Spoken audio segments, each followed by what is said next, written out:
चलो आज human reproduction का बारे में, ठीक है, पूरा रिप्रोडक्शन आपको डील करेंगे।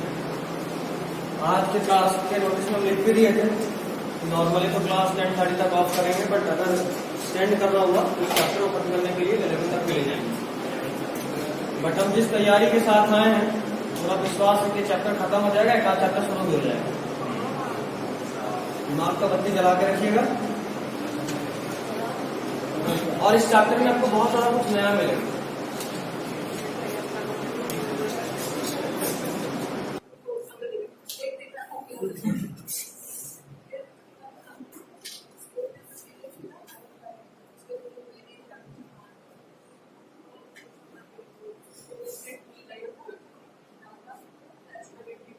देखो, ये चैप्टर सबसे ज्यादा अंडर एस्टिमेटेड चैप्टर।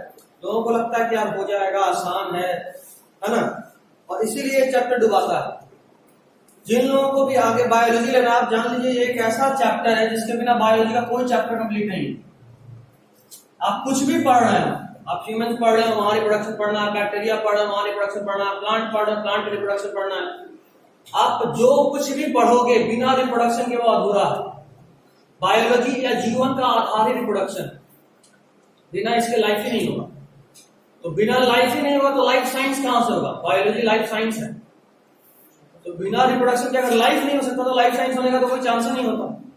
तो ये हमेशा पढ़ना है, हर जगह पढ़ना है, ठीक है। अभी हम आपको एक ऐसा बेस जरूर दे देंगे जिससे आप, क्योंकि समय बहुत कम है और आज तो हम सोचे 2 घंटे में हटाना है, बट फिर भी ऐसा बेस आपको हम जरूर दे देंगे कि आपको अभी से लेके पूरे 12th तक में काम आएगा, ठीक है। इस चैप्टर को जब हम आज पढ़ रहे थे तो हम देखिए यहाँ बहुत सारा हिंट है हायर क्लासेस का। हिंट, ऐसा क्वेश्चन का जवाब दिया हुआ है जो क्वेश्चन 12th के बोर्ड में पूछता है, बट जवाब यहाँ, वो यहाँ नहीं पूछेगा, हमको पता, फिर भी जवाब दिया हुआ है एनसीईआरटी में। तो उस क्वेश्चन को डील जरूर करेंगे, बताएंगे, बात जरूर करेंगे उस बारे में, भले उसको इंपॉर्टेंट मार्क नहीं करेंगे बट बात करेंगे। ये चैप्टर आज पहली बार हम पढ़े हैं अपने 10th के बाद, 10th के बुक से, और हमको पहली बार ऐसा लगा कि एनसीईआरटी का सबसे ज्यादा कंसेप्चुअल अगर कोई चैप्टर है 10th में वो यही है, क्योंकि यहाँ कंसेप्ट को ट्विस्ट बहुत किया है, बहुत ज्यादा ट्विस्टिंग है। हायर क्लासेस के साथ इस तरह से मर्ज किया है 10th के सिलेबस को कि पता ही नहीं चलता कब 10th में और कब 12th पढ़ रहे हैं। इतना बढ़िया मिक्सिंग है, और अलग अलग तरह का टर्म्स बीच बीच में डालकर, और हमारा फोकस सिर्फ और सिर्फ ह्यूमन रिप्रोडक्शन पे होता है इस चैप्टर में, और थोड़ा सा प्लांट के बारे में बात करते हैं तो normally male reproductive system, female reproductive system यहीं पे फोकस होता है। और सबसे मजेदार बात यह है कि 10th के सिलेबस में उन सब जगह पे कोई फोकस ही नहीं, ना तो मेल रिप्रोडक्टिव सिस्टम में कुछ खास दिया हुआ है, ना ही फीमेल में। दिया खास वहां है जहां हम लोग कभी नजर ही नहीं दौड़ाते, जैसे एसेक्सुअल रिप्रोडक्शन। अभी हम बात जब करेंगे तो बहुत सारा चीज आपको ऐसा मिलेगा जो अभी तक आपको नहीं मिला, इस बात का गारंटी है। जैसे केमिस्ट्री में हम एक्टिविटी से बहुत सारा चीज निकाले, वैसे ही यहाँ भी हमको दिखा बहुत ऐसा टॉपिक्स जो पूरा उम्मीद है कि आपको कभी नहीं दिखा। खैर, रिप्रोडक्शन क्या होता है ये बता के टाइम पास अभी नहीं करना चाहिए। आप सब जानते हैं रिप्रोडक्शन क्या है, एक ऐसा प्रोसेस जिसके थ्रू लिविंग बीइंग अपने ही जैसे कॉपीज को जनरेट करता है, ठीक है। इस चैप्टर का एनसीईआरटी से इसको डील करना है, बार बार इसमें एनसीईआरटी ही खुद में इतना ज्यादा है कि कहीं और जाने की जरूरत ही नहीं। अभी हम एनसीईआरटी का ही लाइन पढ़ेंगे, उसी को एक्सप्लेन करेंगे, वहीं से क्वेश्चन निकालेंगे, और अगर जरूरत पड़ा तो बोर्ड पे जाएंगे। यहां जरूरत नहीं के बराबर पड़ेगा बोर्ड पे जाने का अलग से। खैर, सबसे पहले पेज 127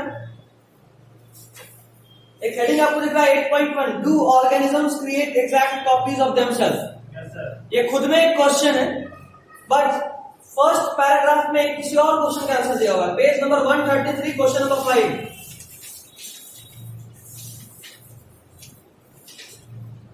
क्वेश्चन पढ़िए। मतलब ये कि रिप्रोडक्शन कर रहे ठीक है, लेकिन इसमें डीएनए कहां से आया? देखो, किसी भी सेल के अंदर डीएनए कहां होता है पहले तो वो जानना जरूरी है ना। तो पहले देखते हैं, ये कोई सेल है, सेल के अंदर न्यूक्लियस होगा, ठीक है। न्यूक्लियस के अंदर देखो, पहले सेल, सेल के अंदर न्यूक्लियस, न्यूक्लियस के अंदर क्रोमोसोम, और क्रोमोसोम जब अलग होता है तो दिखता है आपको। क्रोमोसोम और डीएनए अलग अलग चीज नहीं है। आप क्रोमोसोम जानते हो, ये है एक्स क्रोमोसोम और ये है वाई क्रोमोसोम, ये आप जानते हो, पर जानते हो ये बनता कैसे है? देखो, ये है डीएनए,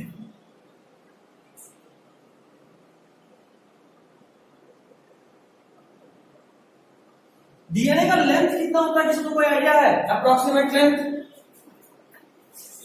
एक्चुअल लेंथ बोले तो 2.2 मीटर, 2.2 मीटर। कितना बड़ा होता है अगर समझ में नहीं आया तो समझिए साड़ी का जो लेंथ होता है उसका ऑलमोस्ट हाफ। बहुत अजीब बात इसीलिए है ये बात बताना, क्योंकि एक सेल जो दिखता भी नहीं है उसके भी अंदर एक छोटे से न्यूक्लियस में एक इतना बड़ा मॉलिक्यूल है जिसका लेंथ साड़ी के लेंथ के हाफ है। अब समझे अजीब बात क्यों है? मतलब ये कि इस घर के अंदर एक ऐसा चीज भी रह रहा है जिसका लेंथ इस घर के मुकाबले कम से कम 10-20 हजार गुना बड़ा है, कम से कम 10-20 हजार गुना बड़ा। वही बात हुआ ना, सेल दिख नहीं रहा है और उसके मुकाबले एक डीएनए एक ऐसा मॉलिक्यूल इसके अंदर है, सेल के अंदर न्यूक्लियस और उसके भी अंदर डीएनए, जो कि साड़ी के हाफ लेंथ का। साड़ी कितना लंबा होता है सब लोग जानते हैं, उसका हाफ लेंथ। राउंड फॉर्म में रहता है ना क्या? गोल फॉर्म में नहीं, सीधा नहीं रहता है। हाँ सीधा नहीं रहता, लेकिन इसका मतलब क्या? लंबा तो है, बड़ा मॉलिक्यूल है ना, कितना भी आप उसको कुछ करोगे तो बहुत बड़ा मॉलिक्यूल है, फिर भी 10-20 हजार गुना बड़ा, बहुत बड़ा होता है।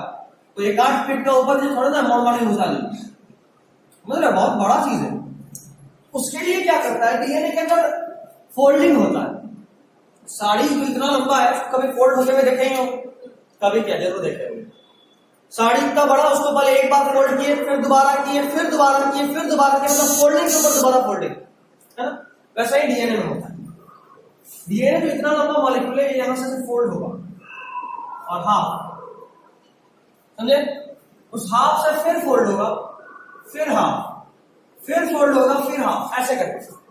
और जब फोल्ड करना डीएनए को शुरू करते हैं, देखो जैसे मान लो इस डीएनए को फोल्ड किए, ऐसा मॉलिक्यूल बना, फोल्ड करते करते करते इतना डेंस हो जाता है ये कि कुछ ऐसा बन जाता है। देखो और फिर देखो कैसा मॉलिक्यूल है।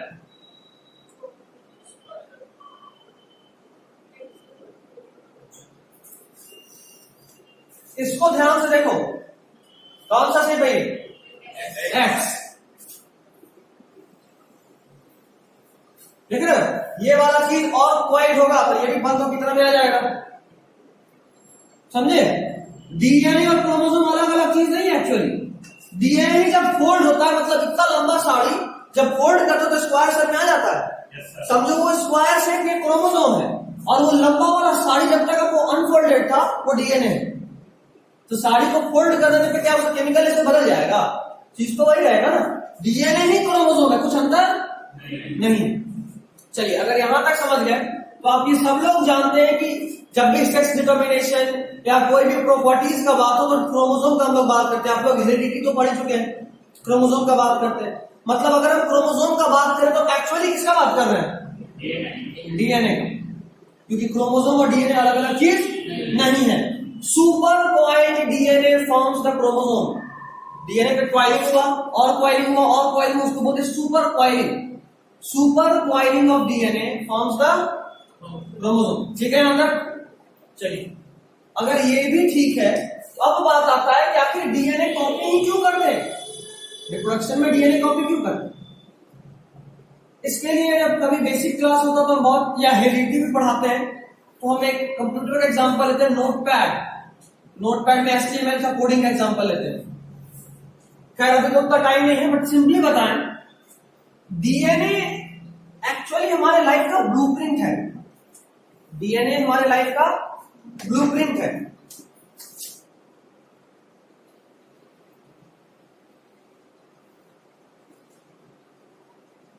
डीएनए हमारे लाइफ का ब्लूप्रिंट है जिसमें हमारे लाइफ का सारा कोडिंग है। मतलब ये कि हमारे बॉडी में कौन सा प्रोटीन कहां बनेगा, सारा कोडिंग किसमें है? डीएनए। यहां तक कि कोई सेल जब जन्म लिया उस वक्त उसके अंदर इसका भी कोडिंग होता है कि उसका डेथ कब होगा, उसके अंदर उसका भी कोडिंग होता है। और इसीलिए हमारे में एक टर्म यूज करते हैं प्रोग्राम्ड सेल डेथ।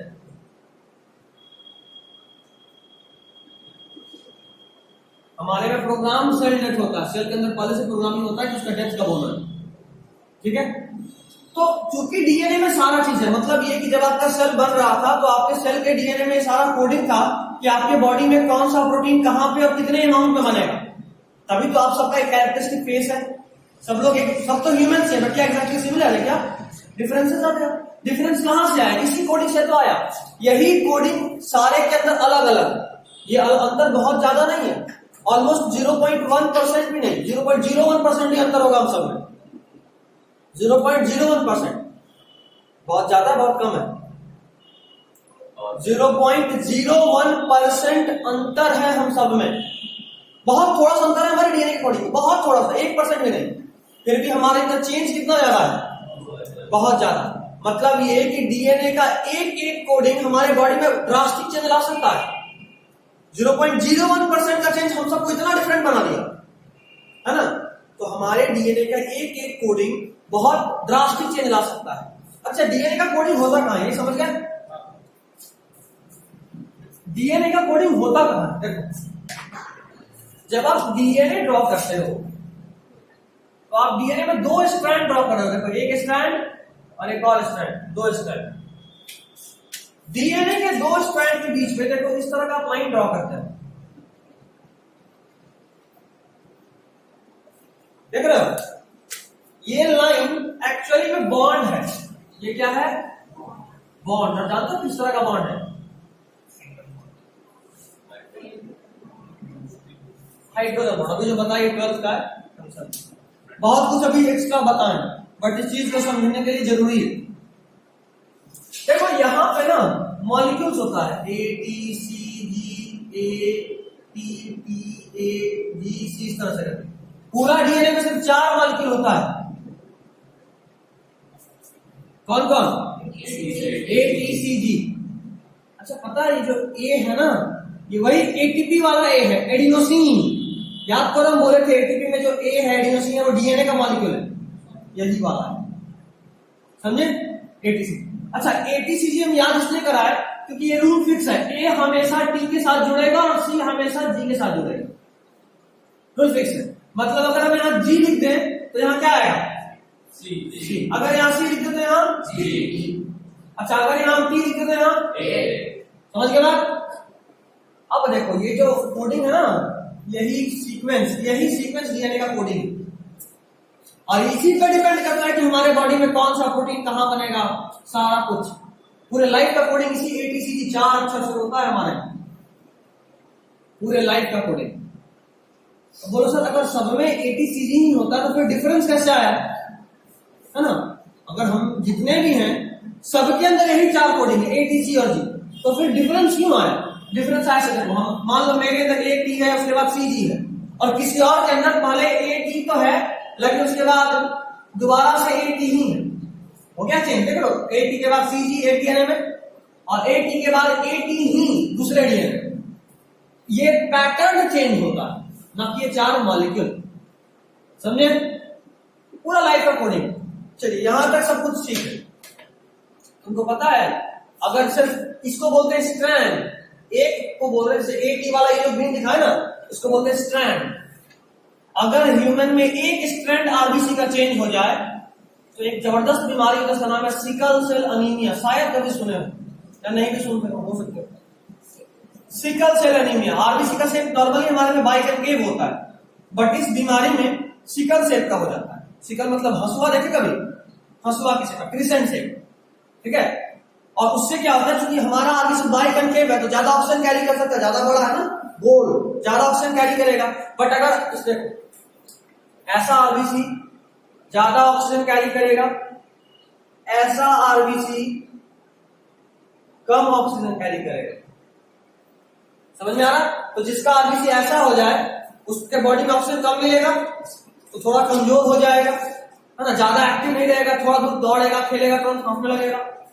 समझे बात? ये जेनेटिक डिसऑर्डर है।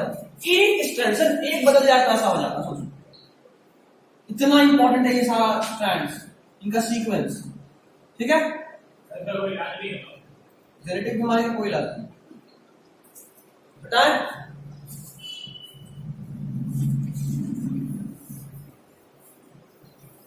अभी तक हम जो कुछ भी बताए ईमानदारी से कहें तो कोई भी डायरेक्टली आपके सिलेबस में यूज नहीं आना, बट अब जो भी समझाएंगे उन सबको समझने के लिए उन सबको यूज करेंगे।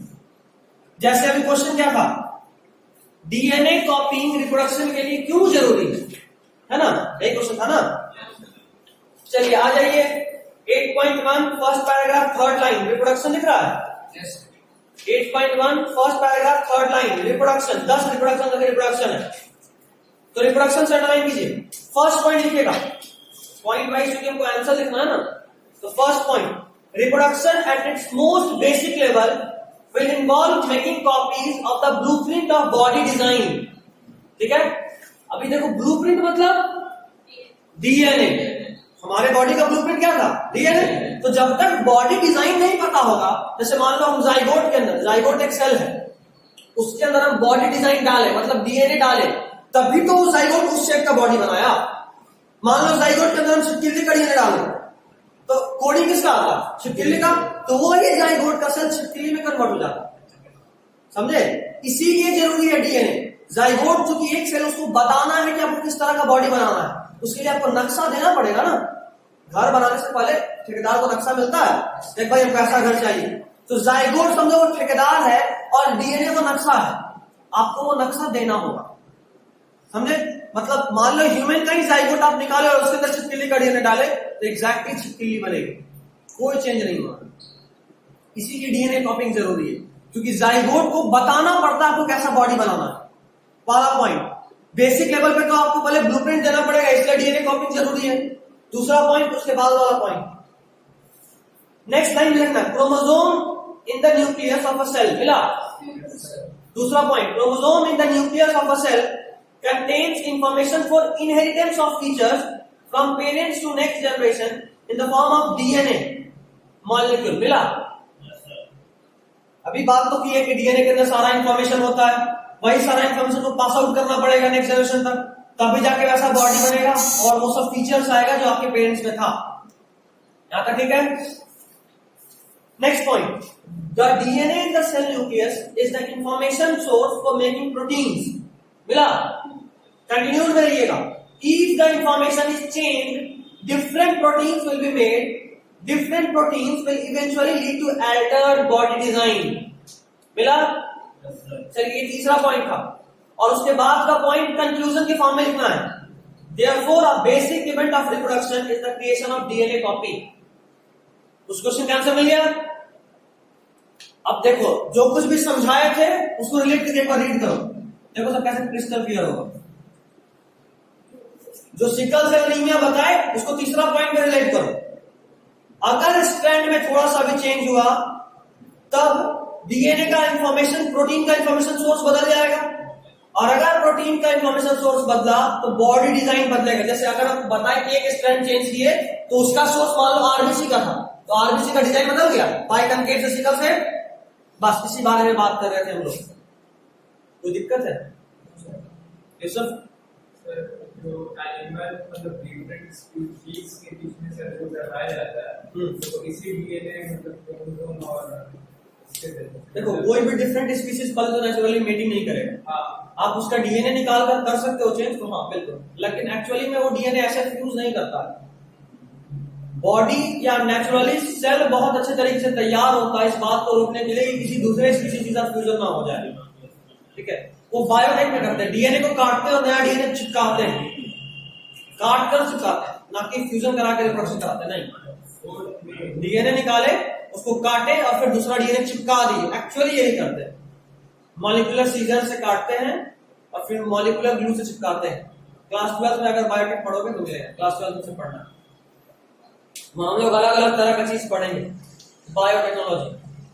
जब हम लोग एक ऑर्गेनिज्म का डीएनए निकालेंगे, उस डीएनए को काटेंगे, काटने के बाद उसमें किसी दूसरे ऑर्गेनिज्म का डीएनए चिपका देंगे।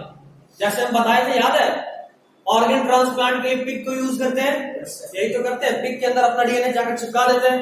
तो पिग का अंदर का डीएनए बदल गया, तो उसका सेल किसका बात बनेगा? नए वाले डीएनए का। तो उसका बॉडी ऑर्गन बनाने के बजाय हमारा बॉडी ऑर्गन बनाने लगता है, और फिर बाद में पिग को मारते हैं, उसके अंदर से अपना बॉडी ऑर्गन निकालते हैं, यूज कर लेते हैं। समझे? चलिए अब इस मतलब इस पैराग्राफ का हेडिंग में बोले थे क्वेश्चन है, क्या हेडिंग है भाई?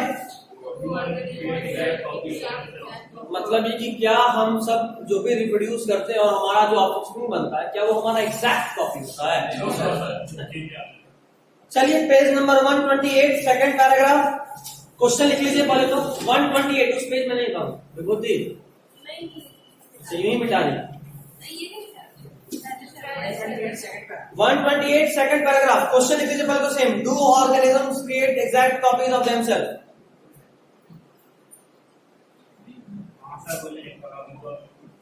क्या सेकंड पैराग्राफ, पहले क्वेश्चन लिखो, मिला नहीं रहे, क्वेश्चन लिखने बोल रहे हैं। Do organisms create exact copies of themselves? अरे पिछले वाले पैराग्राफ का हेडिंग है, देखो ना, 8.1 का हेडिंग ही क्वेश्चन है जो भी लिखवा रहे हैं। 8.1 का हेडिंग ही क्वेश्चन है, देखिए। अभी तो हम लोग बात किए भाई, क्या हम लोग जो ऑफस्प्रिंग बनाते हैं वो एग्जैक्टली हमारा फोटोकॉपी होता है?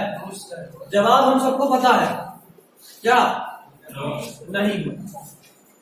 बट ये जवाब थोड़ा अधूरा। अच्छे और ईमानदारी से बोले तो अगर एसेक्सुअल रिप्रोडक्शन होगा तब तो बनेगा आइडेंटिकल, और अगर सेक्सुअल होगा तो सिमिलर बनेगा, आइडेंटिकल नहीं बनेगा।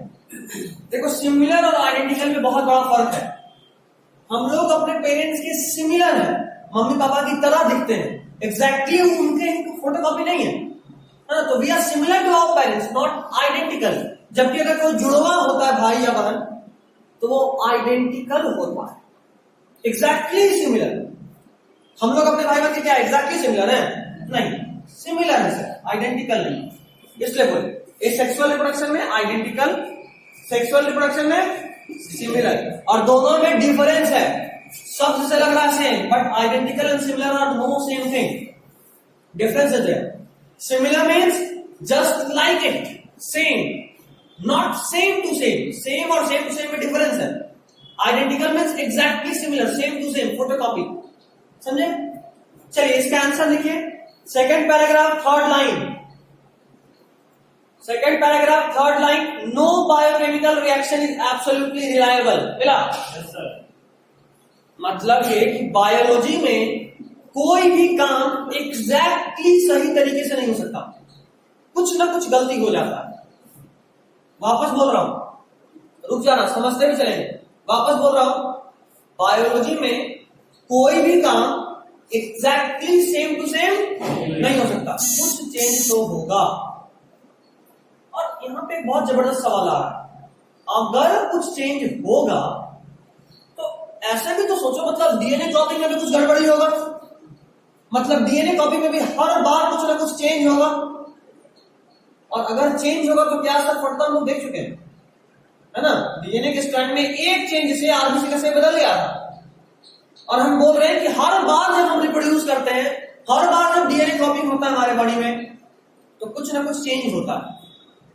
मतलब ये कि हम जब भी रिप्रोड्यूस करेंगे, हमारा जो भी जर्म सेल क्या होता है, क्योंकि नाम दिया है जर्म सेल का।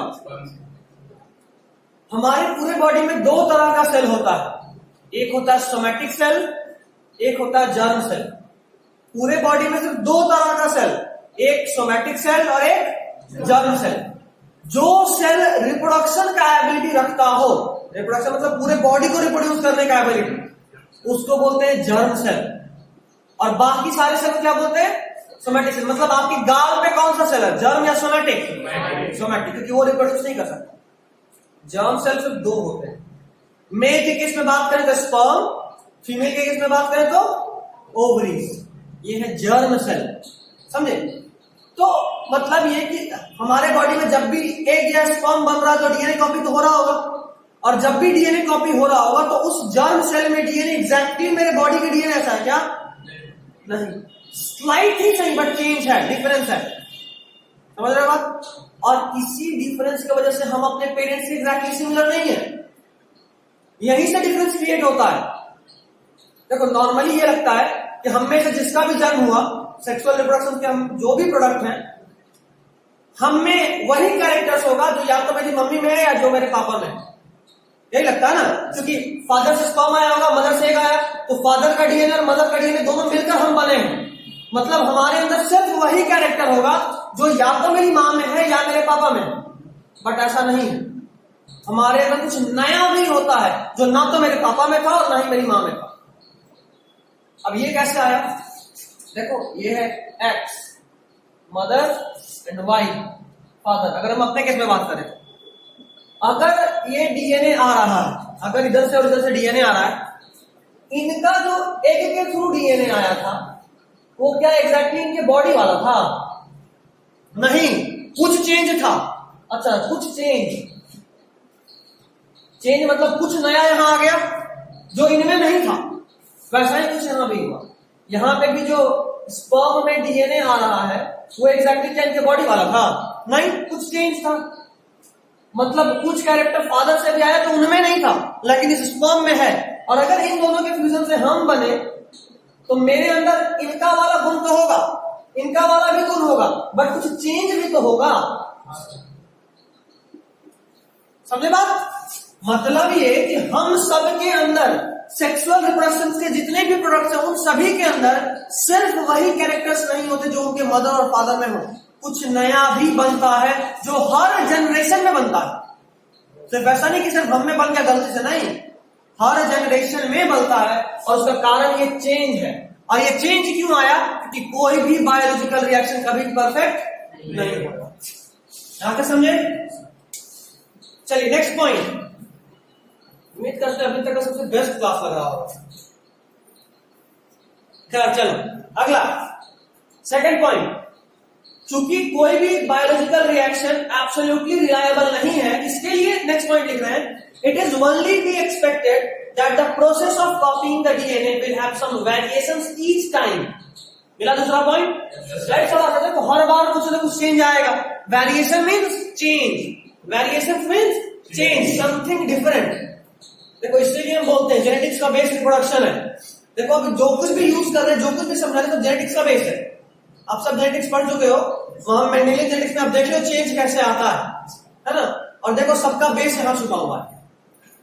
ज्ञानी में जो लोग भी था उनको इतना डिटेल में, उनको जेनेटिक्स में पूरा पढ़ाया बट इतना डिटेल में नहीं पढ़ाया था। इसका यही कारण था क्योंकि रिप्रोडक्शन हम नहीं पढ़ाया था। इसका बेस तो रिप्रोडक्शन में पढ़ना था, जेनेटिक्स में पढ़ना ही नहीं था।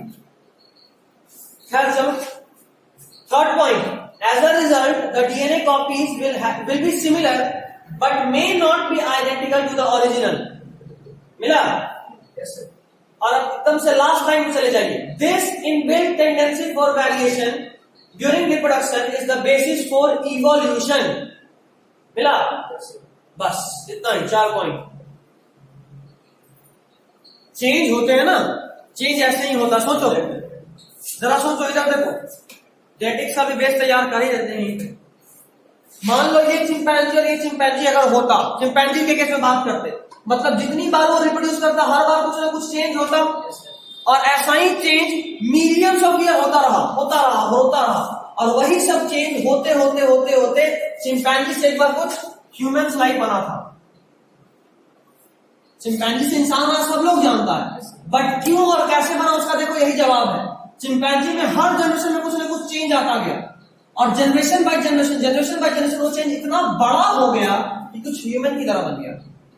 बोलो सर, अगर ये सर इतना सारा चिंपैंजी मतलब अपना चेंज कर रहा है, तो आज की सर कोई जंगल से इंसान जैसा दिखने वाला कोई एनिमल निकला, इंसान के बिहेवियर वाला, बिल्कुल हो सकता है और है भी। और एंगटून इस तरह का बहुत सारा ऐसा एनिमल है चिंपैंजी में, मतलब उनका क्लोज रिलेटिव्स है जो ह्यूमन की तरह चलता है, ह्यूमन की तरह सोच सकता है, समझ सकता है, पेरेंटल केयर शो करता है। बिल्कुल होता है, बिल्कुल होता है, कुछ नया बात नहीं है। और इससे तुम ये भी बोल सकते हो कि हो सकता है आज से 1000 साल बाद इंसान रहे ही नहीं, क्योंकि हम लोग भी हर जनरेशन में चेंज हो रहे हैं। आज से अगर दादाजी लोग के टाइम का बात करें, उसके से 60, 70, 80 साल पहले का बात, तो उन लोगों के वक्त में किसी बच्चे का इतना आईक्यू नहीं होता था कि फोन दे दो तो उसको चला लेगा। आज का बच्चा फोन देखते ही चला लेता। चेंज तो हो रहा है, ब्रेन शार्प हो रहा है, और भी चेंज आ रहा है। उन वक्त का इम्यूनिटी ज्यादा था, अभी इम्यूनिटी डाउन हो रहा है। उस वक्त हाइट अधिक होता था, अभी हाइट कम हो रहा है। बहुत सारा चेंज हो रहा है, और बहुत सारा एग्जाम्पल्स है कि चेंज हो भी चुका है। देखो जब इंसान बना होगा तो इंसान सिर्फ एक तरह का होगा, बट देखो समय के साथ अलग अलग जगह पर रहने वाला इंसान कितना बदल गया। अमेरिकन, यूरोपियन, अफ्रीकन, चाइनीज, जापानी, ऑस्ट्रेलियन और हम लोग, कितना डिफरेंस है। देख के पता चल जाता है कि ये चाइनीज है, देख के पता चल जाता है कि ये ऑस्ट्रेलियन या अफ्रीकन है। क्यों? चेंज ही तो है, चेंज ही तो है जो जमा हो रहा है। और एनवायरनमेंट की वजह से भी चेंज होता है। हाँ बिल्कुल, एनवायरनमेंट की वजह से चेंज होता है, लेकिन वो परमानेंट नहीं होता। अगर आप शिफ्ट करो तो बदल जाएगा। मतलब ये कि यहाँ कोई बहुत गोरा आदमी को जाहिर जाके छोड़ दे, अफ्रीका छोड़ तो काला हो जाएगा, ये एनवायरनमेंट की वजह से। वहां से वापस इंडिया लाएंगे, फिर से धीरे धीरे गोरा हो जाएगा, समय लगेगा बट हो जाएगा। तो ये टेम्पररी है। परमानेंट चेंज डीएनए की वजह से होता है, परमानेंट चेंज डीएनए की वजह से। यहां तक समझे कोई दिक्कत? चलिए हम लोग एक बात जान लिए, क्यों जरूरी है डीएनए कॉपिंग। फिर जाने कि डीएनए कॉपिंग में चेंज होता है, और उसी से ये भी जान गए कि डीएनए कॉपिंग में क्योंकि चेंज होता है इसलिए कोई भी ऑफस्प्रिंग अपने पेरेंट के आइडेंटिकल नहीं होता। और अब अगला पैराग्राफ, क्वेश्चन लिखिए, what is the importance of variation. What is the importance of variation, page 128 अगला paragraph, importance of variation heading लिख रहा है। So what is the importance of variation?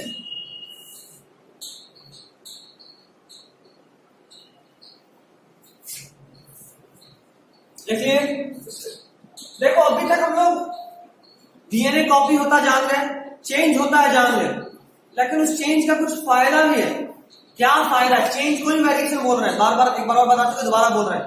Change is the variation. Variation मतलब just change होना, original से थोड़ा सा change. तो वेरिएशन का कुछ फायदा है, तो हाँ है। क्या है? इस पैराग्राफ को देखकर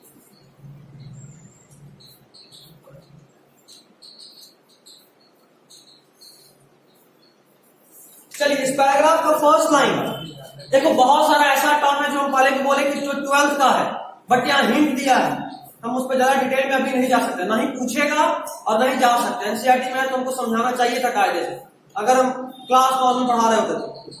बट अभी तो उसी को डील करना है जो एग्जाम में पूछे, या फिर जो कंसेप्ट के लिए जरूरी हो आगे का बेस दे। ये जो अभी यहाँ एक आध टर्म ऐसा भी आएगा जो ना तो आगे का बेस दे रहा है, आगे में भी अगर हम बता दी तो बता दी, बाकी कोई को पता नहीं होता है। तो अगर हम ही दोबारा 12th पढ़ाएंगे तो हमको ही बताना ही पड़ेगा। नॉर्मली बच्चे दूसरे जगह से आते हैं, तो कहीं भी जाओगे तो वो सब चीज बताया ही जाएगा, वो 10th का नहीं है, ठीक है। बट एनसीईआरटी दिया है, हम उसको पॉइंट तो कर दें। नॉर्मल क्लासेस में शायद एक्सप्लेन किए हो, हमको ज्यादा श्योर सब्जेक्ट में कभी बताए, बट यहां तो नहीं करेंगे, ज्ञानी में तो ये चैप्टर नहीं पढ़ा है। पहला point, organisms, population of the organism fill well-defined places or niches in the ecosystem using their ability to reproduce.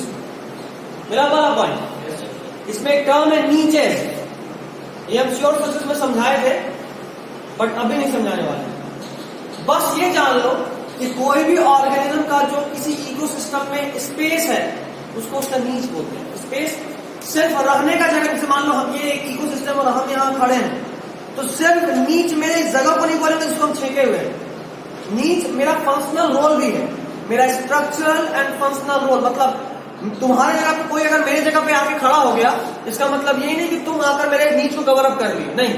मेरा नीच सिर्फ मेरा ये जगह नहीं है कि हम यहाँ सामने में खड़े हैं, मेरा नीच मेरा जगह तो है ही, साथ में मेरा काम भी है जो हम पढ़ा रहे हैं। तुम में से कोई और आकर यहाँ खड़ा हो सकता है, लेकिन मेरी तरफ पढ़ा नहीं सकता, इसीलिए तुम में से कोई और आकर मेरे नीच को फुलफिल नहीं कर सकते। डिटेल में 12th में जानना है, अभी हम बताएंगे जितना उतना कंफ्यूज हो गए, जब तक आधा घंटा इसको नहीं समझाएं, इसीलिए अभी हम नहीं घुसेंगे इसमें, ठीक है।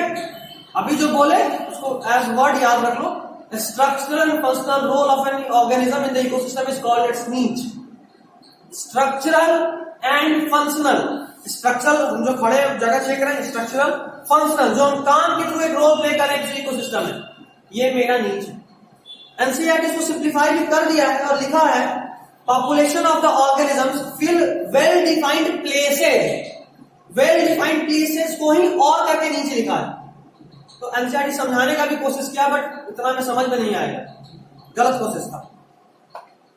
टीचर का पॉइंट ऑफ व्यू नहीं होगा, उम्मीद कर सकते, उम्मीद का भरोसा है। कभी कोई टीचर इस नीच वर्ड को पॉइंट आउट नहीं किया क्या, तब भी वो कर लेता है। जो हार्ड वर्ड आता है तो वो कल्टी मारता है अच्छे से।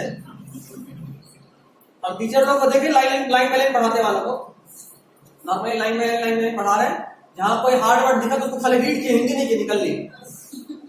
ऐसा भी हम देखें, एसएससी वाले लोग ज्यादा करते हैं, पढ़ा रहे line by line, hard word दिखा, देखिए अच्छा टेंशन है, उसको बस रीड की, समझ गया ना, हाँ खुद ही समझ गया, ना भी बोले, खुद ही हाँ भी बोले और आगे बढ़ गए। ऐसा होता है।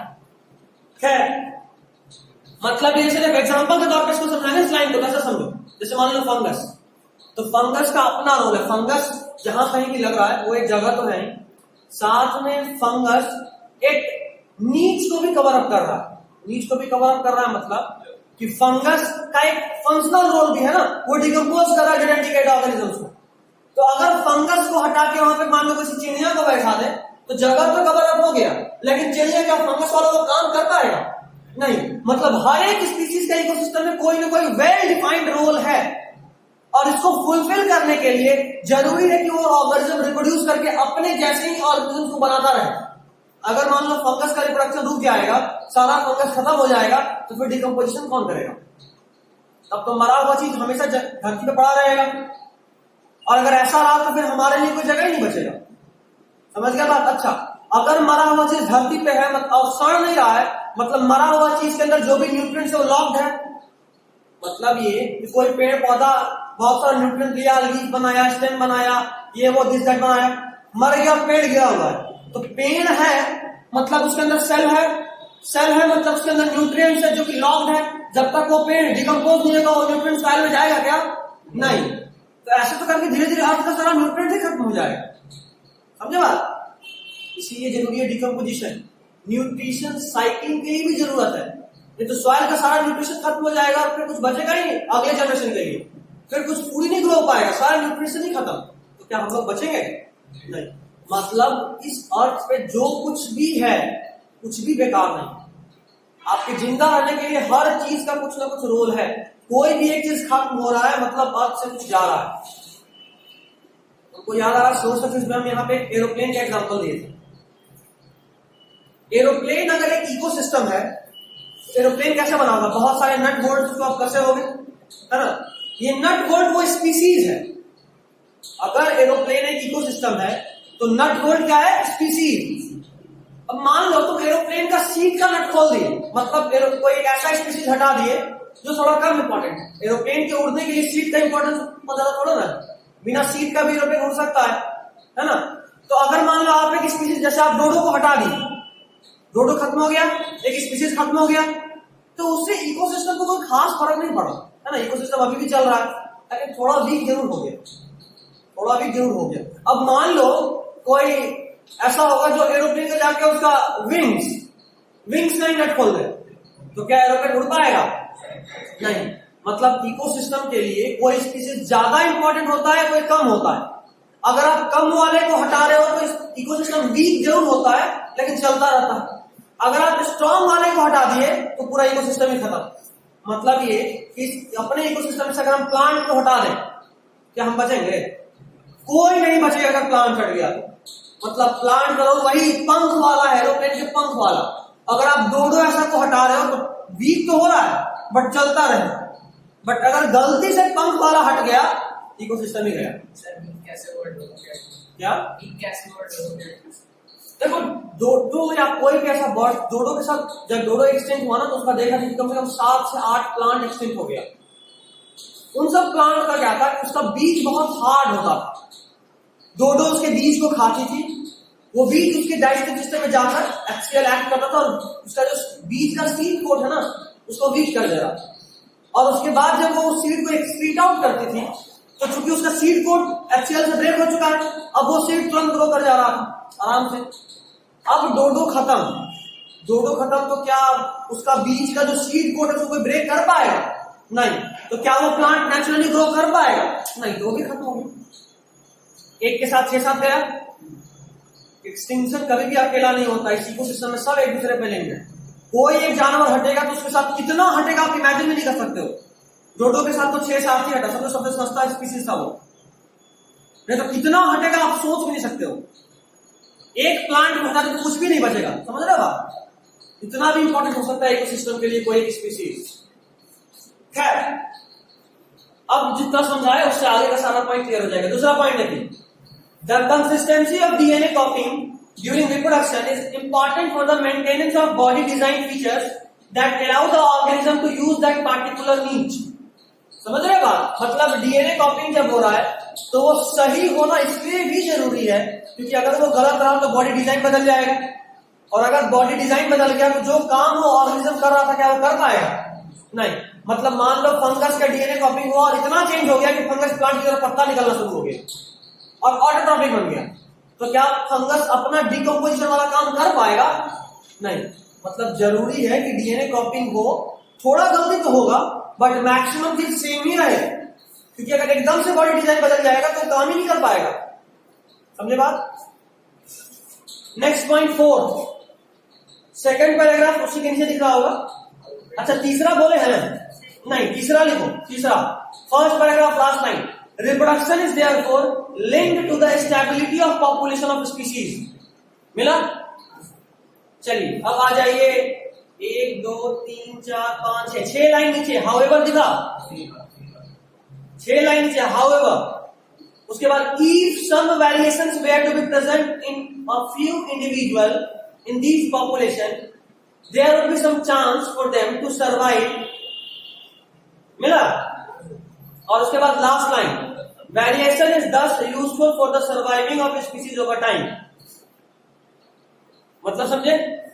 अभी इसी पैराग्राफ में 2 बात बोल दिया गया। पहला बात तो ये बोला कि जब भी डीएनए कॉपिंग हो तो जरूरी है कि बॉडी डिजाइन सेम रहे, और उसके बाद बोल रहा है कि वेरिएशन जरूरी भी है। बॉडी डिजाइन सेम रहे मतलब वेरिएशन ना हो, मतलब ठीक उल्टा बात बोल रहा है कि वेरिएशन हो भी और बॉडी डिजाइन भी सेम रहे। तो आखिर वेरिएशन जरूरी क्यों है? जैसे मान लो अभी हम बात की कि फंगस में अगर पत्ता निकल जाए और ऑटोट्रॉपिक हो जाए तो चीज एकदम बदल जाएगा। लेकिन सोचो कभी ऐसा हो जाए कि कोई एक ऐसा बीमारी फैला जो सारे फंगस को मार दे, तो जो वो वाला फंगस जिसमें कि ऐसा चेंज हुआ था उसमें पत्ता आ गया वो तो बच जाएगा ना। मतलब फंगस का स्पीसीज को तो बचाने के काम आ गया। नहीं समझे? मान लो अभी तक में डायनासोर वाला एग्जांपल लेते ना, लास्ट क्लास में बात की थी। डायनासोर अभी बर्ड्स के फॉर्म में अवेलेबल है, ऐसा बताया था ना? डायनासोर अभी भी जिंदा है लेकिन बर्ड्स के फॉर्म में। तो कोई किसी से पूछा था क्रोकोडाइल, ऐसा पूछा साला पूछा था क्रोकोडाइल क्या? मान लो अगर हम बात करें डायनासोर का, डायनासोर ठीक है, हम बोल रहे हैं ये बर्ड बन गया, मतलब डायनासोर में एक ऐसा वेरिएशन आया कि उसका साइज बहुत छोटा हो गया, हुआ ना? अब देखो अचानक से जब खाना का कमी हुआ तो सारा डायनासोर तो मर गया, लेकिन वो वाला डायनासोर बच गया जिसका साइज गलती से छोटा हो गया था, है ना? तो वेरिएशन अभी अगर हम मान लो खाना नहीं कम होता तो ये बर्ड जिंदा बचती नहीं, डायनासोर इसको खा जाता, है ना? तो उस वक्त तो ये नुकसानदायक था, है ना? ये तो नुकसानदायक था ना कि साइज घट गया, बाकी से हम कमजोर हो गए। लेकिन अगर खाना खत्म हुआ तो सारा खत्म हो गया बट एक वेरिएशन बच गया, बचा ना? इसीलिए बोलते हैं कि वेरिएशन हो सकता है इसके लिए बेकार हो, बट इस पॉपुलेशन को, इस स्पीसीज को बचाने का काम हो जाता है बुरे वक्त में। बुरे वक्त में जब जैसे मान लो हम में से नॉर्मली सबका इम्यूनिटी है, जिनका इम्यूनिटी या ऐसा बता रहे, जैसे पहले लोग लंबे होते थे, अभी लोग छोटे हो रहे हैं। अगर मान लो सब लोग लंबा था और कोई एक बौना हो गया, पहले के टाइम में बौना को लोग देखने जाता था।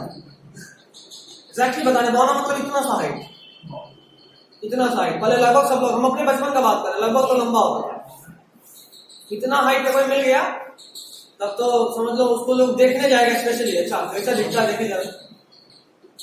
और स्टार उत्सव एक सीरियल आता था विक्रम और बैताल, नहीं विक्रम बैताल नहीं, हाँ ऐसा ही, जिसमें भूत को पकड़ता था 2 मिलके, उसमें भी एक बौना था। 2-3 है, अभी भी है, एक्टिंग में 2-3 लॉस होता है। कौन साइलेंट कॉमेडी नहीं कर सकते। पता नहीं उतना मुझे। अभी भी साउथ के मूवी में एक छोटा सा ब्रह्मनाथम जो इतनी सत्ता है, लेकिन देखो एक्टिंग, हाँ वो गजब एक्टिंग, उसका भी एक्टिंग बहुत गजब है। खैर, तो उस वक्त मान लो सब लोग लंबे होते थे, अचानक से अगर खाना खत्म हो जाता तो सब तो मर जाता, वही बचता जो सबसे कम खाना पे टिका रहे। तो हो सकता है कोई चीज जो आपके लिए बेकार हो बट बुरे वक्त में काम आ जाता है। वेरिएशन का यही फायदा। जैसे मान लो सारा बैक्टीरिया है, बैक्टीरिया का एक पॉपुलेशन है, नॉर्मली सारा बैक्टीरिया को पेनिसिलिन देने पे मर जाता है, बट मान लो कोई ऐसा बैक्टीरिया इनमें से वेरिएशन से बन गया जो पेनिसिलिन रेसिस्टेंट हो, जो पेनिसिलिन रेसिस्टेंट हो, और अगर अब आप इसके कॉलोनी में पेनिसिलिन गिरा दो तो सब तो मर जाएगा, कौन बचेगा? जो पेनिसिलिन रेसिस्टेंट हो। तो वेरिएशन का यही सब फायदा है। अब बोलो। हाँ बिल्कुल बिल्कुल बिल्कुल, देखो ये बहुत वेव बोला, जो सोच रहा है वो सही है, लेकिन जो बोले वो गलत है। कहने का मतलब है कि हम वैक्सीन बनाए कोरोना के लिए, तो कोरोना को तो खत्म होना चाहिए, बट कोरोना वैक्सीन में जो कोरोना वैक्सीन बोल रहा हूँ, कोरोना के अंदर जो वेरिएशन आया, जो चेंज आया, देखो कोरोना के चीज को बचाया गया, ये भी हम ही किए थे क्लास में, हम बोले हुए इस चीज को। खैर, तो समझ गया बात, वेरिएशन कैसे इंपॉर्टेंट है। चलिए अब 2 क्वेश्चन आपको दिख रहा है, सबका जवाब आपको मिल चुका है।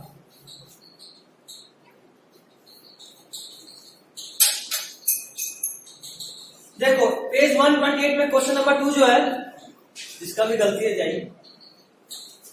क्वेश्चन नंबर 2, 128 क्वेश्चन नंबर 2, इसका जवाब बहुत आगे दिया हुआ है, ठीक है, तो आगे जब आएंगे तो मार्क करा देंगे। चलिए 129 8.2 के नीचे वाला paragraph, last line, the modes by which various organisms reproduce depend on the body design of the organisms. मिला? 129 एक्टिविटी 8.2 नीचे वाला last line, the modes by which various organism reproduce depends on the body design of the organism. मिला? मतलब कोई भी organism कैसे reproduce करता है, ये डिपेंड करता है उसका बॉडी डिजाइन कैसा है।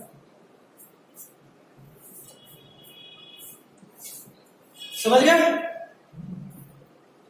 चलिए अब फिजन में आते हैं।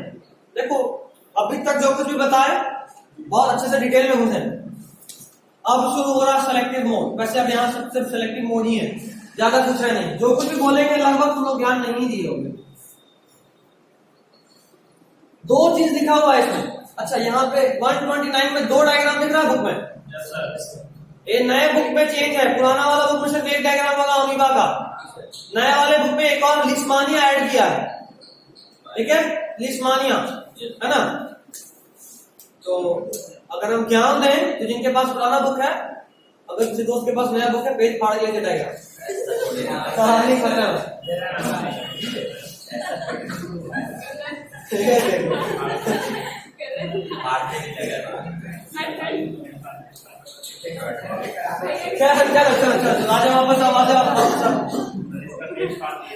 पढ़ लिया पक्का दोस्त। खैर देखो फिजन, 2 तरह के फिजन का बात किया, बाइनरी मल्टीपल। सुनो देखो फिर ये सब फोकस नहीं किया। एमसीईआरटी लिखा है कि बाइनरी फिजन में एक के बाद एक सेल से 2 सेल बनता है, और जो 2 सेल बनता है उसका साइज इक्वल होता है, ठीक है। एमसीईआरटी में कहां लिखा देखो दिखा रहा है, page 129 fission 3rd line, many bacteria and protozoa simply split into 2 equal half। मिला? इक्वल को स्क्वायर बॉक्स में बंद कीजिए। 129 fission heading 3rd line, many bacteria and protozoa simply split into 2 equal halves। मिला? चलिए हो गया यहां तक। चलिए मल्टीपल में जाएं, उसके पहले हम इस बाइनरी फिजन को 2 तरीका बता रहे हैं। इसमें 2 टाइप दिया हुआ है एनसीईआरटी में। किसी को बाइनरी फिजन का 2 टाइप मिला? बताओ जरा क्या क्या। Diffusion of type. हाँ, बाइनरी और मल्टीपल नहीं, फिजन का दो टाइप नहीं बोल रहे हैं हम, बाइनरी फिजन का दो टाइप पूछ रहे हैं। एनसीईआरटी दिया है, जरा देखो देखो जरा बताओ।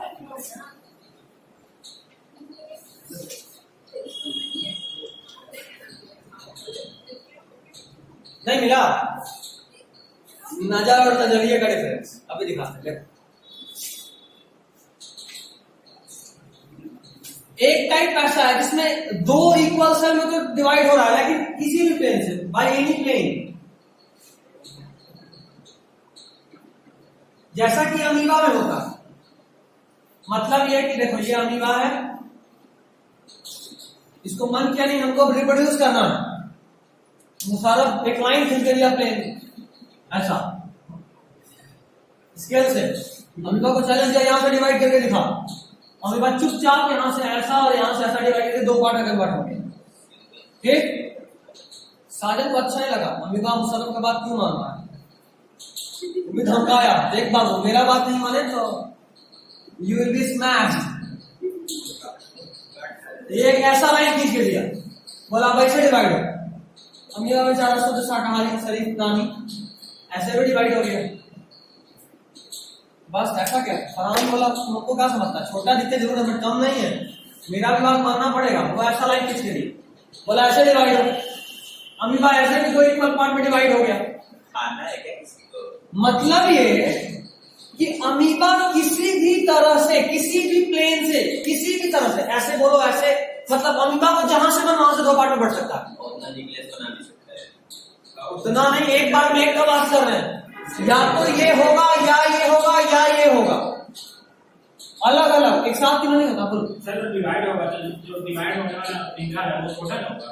नहीं छोटा नहीं होगा, नहीं, वही तो बोले इक्वल, दोनों इक्वल पार्ट में बढ़ते हैं। साइज इक्वली रहेगा। हाँ इक्वल, तभी तो लिखी इक्वल, बाइनरी में इक्वल। ठीक है, समझ गए यहां तक। अच्छा, दूसरा है बाय फिक्स्ड ओरिएंटेशन।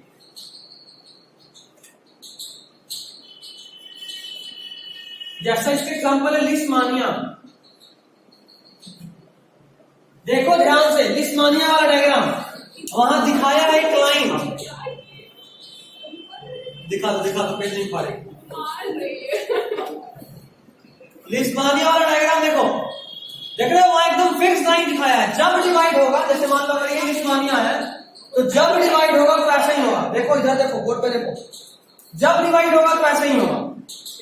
इसको आप कुछ भी बोल दो भाई, ऐसे तो डिवाइड हो जा, 1 लाख देने कभी नहीं हो सकता, ये जब होगा तो ऐसे होगा। फिक्स्ड ओरिएंटेशन है, किसी भी तरीके से डिवाइड नहीं हो सकता, दो इक्वल हाफ है, फिक्स्ड ओरिएंटेशन। यही सर दो अलग अलग चीज का। हाँ बिल्कुल, एक बाय एनी प्लेन से डिवाइड हो सकता है दो इक्वल पार्ट में, और एक फिक्स्ड ओरिएंटेशन से डिवाइड हो सकता है दो इक्वल पार्ट में, और दोनों के बारे में एनसीईआरटी लिखा। देखो अमीबा वाले में लास्ट लाइन देखो, मतलब पारा एक्टिविटी 8.3 के ऊपर का last line, such as amoeba the splitting of two cells during cell division can take place in any plane। मिला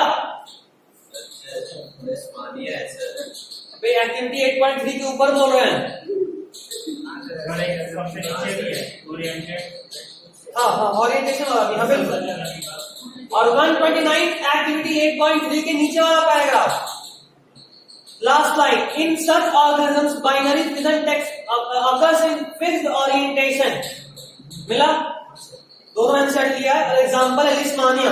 लिस्मानिया एक बीमारी कॉज करता है, कालाजार, याद रखना है, बहुत इंपॉर्टेंट है। लिस्मानिया के बारे में बोल रहा था। हाँ, कालाजार का साइंटिफिक नेम है लिस्मानियासिस।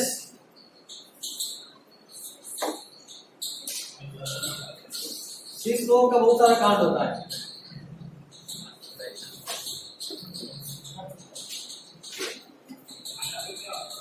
कालाजार बीमारी है, आरबीसी बहुत तेजी में ब्रेक होता है, इतना तेजी में ब्रेक होता है और कूदकर यूरिन में जाता है और काला कलर का यूरिन बना देता है। मतलब यूरिन जो बाहर निकलेगा बॉडी से काला हो जाएगा, सारा आरबीसी बॉडी में टूटने लगता है, फीवर आता है और कालाजार बोलते हैं। हाँ है, इलाज है इसका, बहुत बढ़िया इलाज है। बीजेपी में एक लीडर है डॉक्टर सीपी ठाकुर, बीजेपी में। हाँ सुना ना, सीपी ठाकुर, वैशाली में कालाजार के बहुत बहुत बड़े स्पेशलिस्ट डॉक्टर थे, बहुत बड़े स्पेशलिस्ट डॉक्टर, अभी भी जिंदा है। और कालाजार अपने टाइम में डेथ का सबसे बड़ा कारण था और उसका इलाज भी बहुत जबरदस्त करते थे, जिससे उनको पब्लिसिटी मिला और फिर नेता ही बन गए। नहीं जिंदा है, अरे नहीं, डॉक्टर अभी भी इलाज करते हैं लेकिन अब ज्यादा नेता बन गए। कालाजार के बहुत बड़े डॉक्टर थे और इसी से उनको पब्लिसिटी मिला। पहले डॉक्टर फिर नेता और अब जो है नेता कम डॉक्टर। नेता बन जाने के बाद डॉक्टरी कौन करेगा? ऐसे ही पैसा आ रहा है, नेता लोग को सोचना होता है हटाए, समझ गए ना? इसको ऐसे लिख लो, वरना ढूंढते रहते कि ऐसा भी कुछ है एनसीईआरटी में। पढ़ा सब लोग बट ऐसे बोला पढ़ के नेग्लेक्टेड, साइड करो, कौन ध्यान देता है? हो गया, मिटाएं।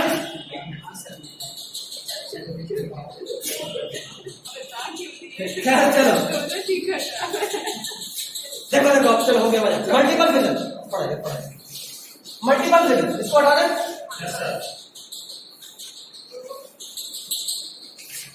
बातचीत से दिमाग एक्टिव हो जाता है ना। देखो मल्टीपल विजन में एक ही एग्जांपल है प्लाज्मोडियम। मल्टीपल विजन में एक ही एग्जांपल है प्लाज्मोडियम मतलब एक मलेरियन पैरासाइट है, ये भी याद रखना। प्लाज्मोडियम किस का पैरासाइट है?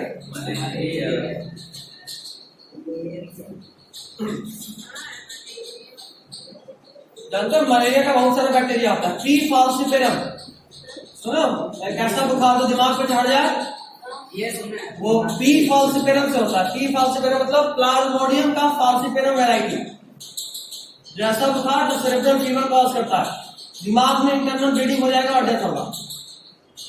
और जो थोड़ा बहुत तरह का होता है, सब अभी नहीं पढ़ना है। क्या तो प्लाज्मोडियम क्या करता है कि एक ऐसा कवरिंग बनाता है, उस कवरिंग के अंदर चुपचाप बैठ के डिवाइड होता है। उसी के अंदर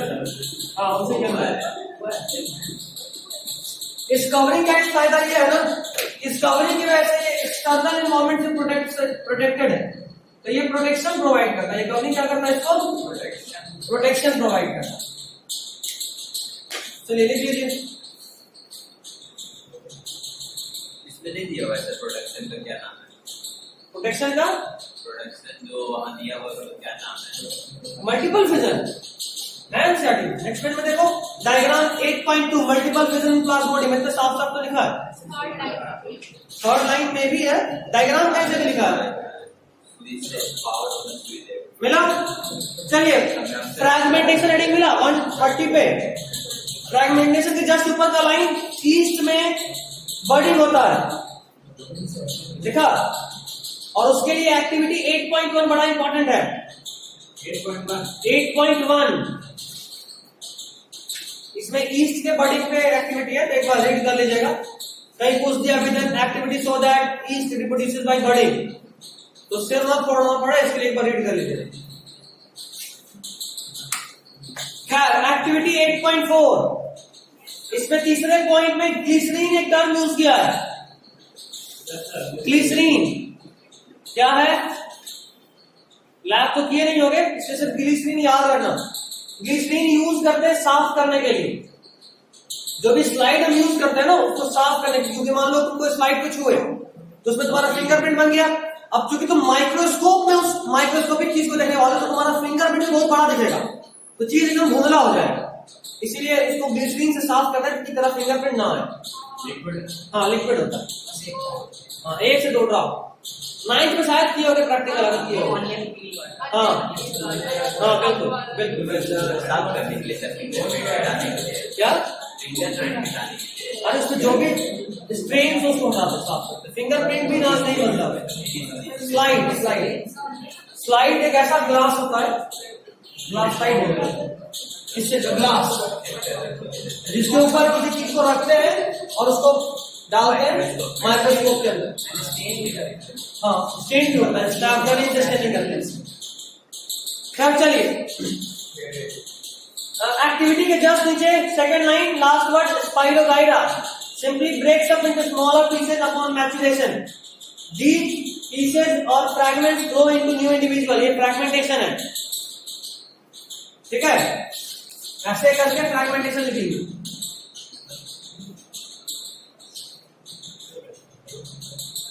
कहाँ से कहाँ तक से?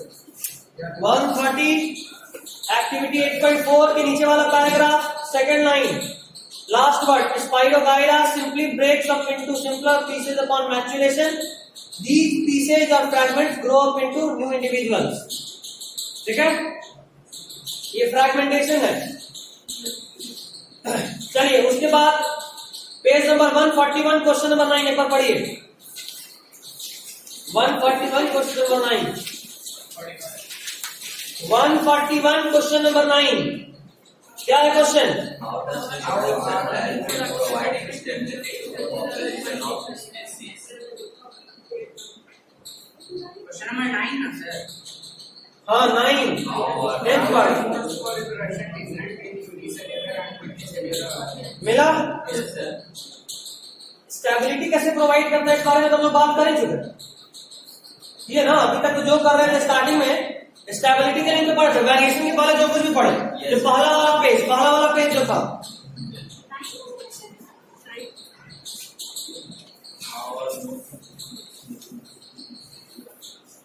स्टेबिलिटी भी इसी यही प्रोवाइड करता है.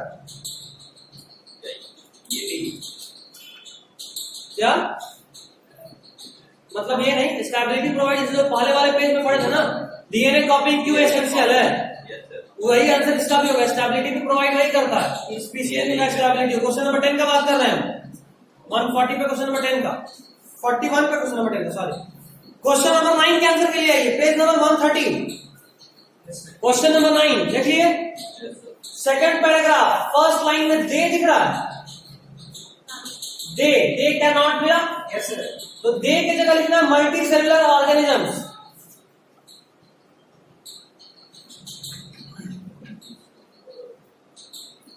लिखे, देखिए multi cellular organisms can not simply divide cell by cell. The reason is that many multi cellular organisms are not simply a random collection of cells. मिला, अंडरलाइन करते जा रहा हूं ना. Yes sir. मन में लग रहा पीछे हो तो देखकर तो बोलो. Simply a random collection of cells. Specialized cells are organized as tissues, and tissues are organized into organs, which then have to be placed at definite positions in the body. Mila? Yes sir. Next point. In such a carefully organized situation, cell by cell division would be impractical. Next point. Multicellular organisms therefore need to use more complex ways of reproduction. Next point. A basic strategy used in multicellular organism is that different cell types perform different specialized functions. Next point, इसकी just नीचे वाला line. Reproduction in such organism is also the function of specialized cell type. मिला? उसके बाद उसके नीचे वाला line, last word. There must be a single cell type in the organism that is capable of growing, proliferating and making other cell types under right circumstances. मिला? ये हम लोग बात की मल्टी सेलुलर ऑर्गेनिजम्स के लिए, क्योंकि मल्टी सेलुलर ऑर्गेनिज्म सिर्फ एक तरह का सेल नहीं है. हमारे बॉडी में डिफरेंट तरह के सेल्स हैं और सारे सेल को इंडिविजुअली डिवाइड कर करके लास्ट में जोड़ के बॉडी बना देना पॉसिबल नहीं है. बोलो कुछ पूछ रहे हो? प्रोलिफरेटिंग मतलब मल्टीप्लाई करना, डिवाइड करना. Proliferating means to divide. Division of cells is known as proliferation of cells. Division of cell is also known as proliferation of cells. ठीक है, समझे? तो चूंकि हमारा बॉडी से बहुत सारे सेल का कनेक्शन नहीं है कि आप चुपचाप उसको डिवाइड किए और लास्ट में जोड़ दिए. मतलब मान लो कि अगर हमको किसी यूनिसेलुलर ऑर्गेनिजम्स की तरह डिवाइड करना हो तो कैसे करते? हमारा ब्रेन सेल का न्यूरॉन डिवाइड करता, हार्ट सेल का कार्डियक सेल डिवाइड करता, उसी तरह बॉडी के हर एक ऑर्गन का सेल डिवाइड करता और सारा सेल अलग होता और लास्ट में जुड़ जाता और एक नया ऑर्गेनिज्म ऐसे खड़ा हो जाता। ये पॉसिबल नहीं है। इसीलिए जैसा कि हमारे बॉडी में अलग अलग काम के लिए अलग अलग सेल बनाया हुआ है, उसी तरह रिप्रोडक्शन के लिए भी अलग ऑर्गन, अलग सिस्टम बना दिया, रिप्रोडक्टिव सिस्टम। और इस सिस्टम का सेल क्या करता है, पूरे बॉडी के सेल को जर्मिनेट करने का एबिलिटी रखता है। हमारा स्पर्म और हमारा एग जब मिलता है तो जाइगोट बनता है, और ये जाइगोट पूरे बॉडी के हर एक टाइप ऑफ सेल को बनाने का एबिलिटी रखता है। समझे बात? यही पहचान है एक स्पेशल सेल का। तो मल्टी सेलुलर ऑर्गेनिज्म में रिप्रोडक्शन कैसे होगा ये यहां दिया हुआ है, और यूनिसेलुलर में कैसे होगा ये आप अभी तक देखते हुए आ रहे हैं। तो दोनों को मिलाकर बना देंगे आंसर। समझे बात? क्योंकि क्वेश्चन मल्टी सेलुलर और यूनिसेलुलर दोनों का मिलाकर पूछा है। मल्टी सेलुलर का भी मार्क करा है, यूनिसेलुलर का भी आप पढ़ रहे हैं और आगे भी पढ़ेंगे।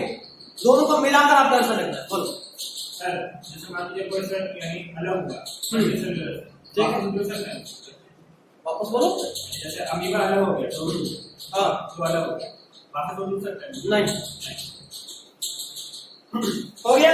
सर इसके ऊपर और किसको ये चीज सर मल्टीसेलुलर और यूनिसेलुलर समझाएं कि बस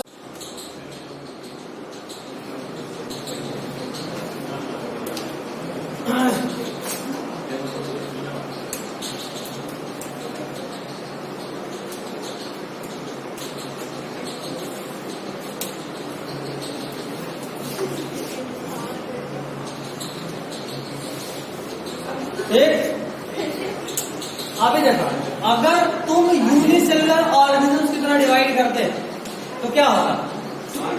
तुम्हारा सेल का सेल खुश, तुम्हारा सेल का सेल डिवाइड होता, पहले सेल बनता, उसके तब तक मतलब 10 मिनट तक सेल अकेला घूम रहा होता, 10 मिनट के बाद ये डिवाइड करके बनता, ठीक है। उसके बाद फिर तुम्हारा दोनों टांग डिवाइड होता, और लास्ट में हाँ समझे? एक मिनट रुको, स्टार्टिंग में सब अलग था,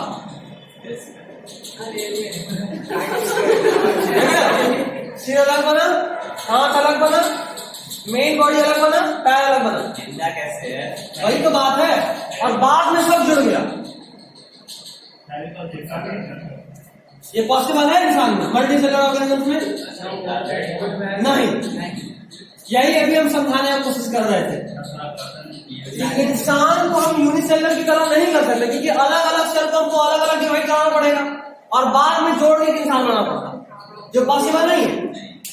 इसीलिए ये अपने बॉडी में स्पेशल सेल को ऑथराइज किया, जर्म सेल, और बोला कि भाई तेरे अंदर एबिलिटी दे रहे कि तुम पूरी बॉडी के हर एक सेल को बना सकते हो, हाँ एक ही साथ। तो ये जर्म सेल जब किसी और जर्म सेल, अगर ये मेल है तो किसी और फीमेल के जर्म सेल के साथ मिला, और मिलने के बाद जब जाइगोट बना तो इसके पास वो एबिलिटी आ गया कि पूरे बॉडी को बना। तो ये सेल क्या करता है कि एक साथ पूरी बॉडी को बनाता है, एक साथ, तब ये जिंदा रह सकता है। देखो सेल को डिवाइड करा देना बड़ा बात नहीं है, हम भी करा सकते हैं। मान लो सेल पे चोट लगा तो वहां के सेल डैमेज हुआ, तो सेल डिवाइड किया तभी तो वापस ठीक हुआ। मतलब सेल डिवाइड करना बड़ा बात नहीं है, लेकिन सबको एक साथ जोड़कर लाइफ जिंदा रखना ये बहुत बड़ा बात, समझे? तो डिवाइड तो करता है, लेकिन डिवाइड करके से जोड़ के ह्यूमन नहीं बन सकता। इसीलिए जरूरी है कि आप जब डिवाइड कीजिए तो ऐसे कीजिए कि सारा एक साथ मतलब जुड़ा रहे, कोऑर्डिनेटेड रहेगा तभी जिंदा रहेगा। और इसीलिए जाइगोट एक साथ डिवीजन करता है, कोऑर्डिनेटेड बेबी पैदा करता है। अभी ठीक है? अपने प्यार को सब समझ सकता है। हटाए स्क्रीनशॉट लेके सारे में से कट सकता है,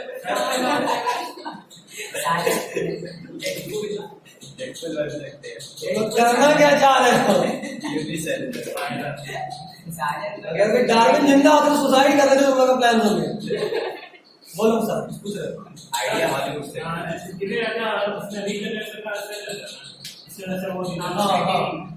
अलग अलग। हाँ रीजनेशन में आता है, रीजनेशन में 2 एग्जांपल, हेडिंग के जस्ट बगल में हाइड्रा और प्लानेरिया लिख लीजिए। हाइड्रा हाइड्रा और प्लानेरिया, और हिंदी में और साथ में ऊपर में स्टोर लेखा दिया हुआ तभी तो लिखवा रहे। रीजनरेशन का एग्जांपल हाइड्रा एंड प्लानेरिया।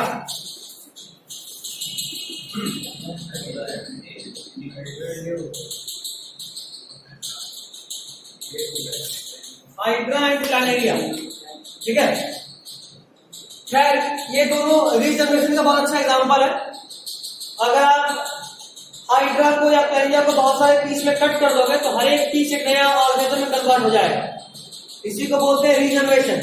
खैर फिगर 8.3 आप देख रहे हैं, प्लानेरिया को 3 पार्ट में बांटे और तीनों पार्ट धीरे धीरे नया ऑर्गेनिज्म बन गया, देख रहे हो, यही है regeneration. But mind it, NCERT साफ साफ लिखा है रीजनरेशन और रिप्रोडक्शन सेम चीज नहीं है। अभी तक मिला था नहीं मिला था? Yes, sir. मिला था, वेरी गुड, एकदम साफ साफ लिखा है। However, regeneration is not same as reproduction, ठीक है। रीजनरेशन रिप्रोडक्शन का टाइप नहीं है। कर दो, बंद कर दो, हमको कोई दिक्कत नहीं है, हम आवाज नहीं आए इसी के लिए ये लेके आए। इसमें साउंड कैंसिलेशन है, उसका आवाज मैक्सिमम को कट कर देगा, सिर्फ मेरा आवाज को ले रहा होगा, तुम लोग का आवाज और नहीं आएगा। आप घर पे डायरेक्ट क्या अपने घर पे पढ़ाते हैं? घर पे लैपटॉप से लेते हैं। कल वाला शाम वाला वीडियो में से बोल रहा हूँ क्या सर? इलेक्ट्रोस्टैटिक्स 12th का लेक्चर है फिजिक्स का। वैसे हम भी देखने लगे, बोले ये कहाँ आ गए सर, देखते सी और ठीक है रख देते हैं। अच्छा, अलग ही शर्मा में थे, क्या होने लगा? ऐसा हो सकता है कि अपने डीएनए में जैसे हाइड्रा में है कि रीजनरेट कर देता है, तो अपने डीएनए में लाके हो सकता है, कर सकते हैं, लेकिन वापस आ गया। हाँ बिल्कुल आ जाएगा, हो सकता है, लेकिन एक बात बताओ, उसके लिए हाथ के हर एक सेल में डीएनए डालना पड़ेगा। तुम्हारे हाथ में कितना सेल है?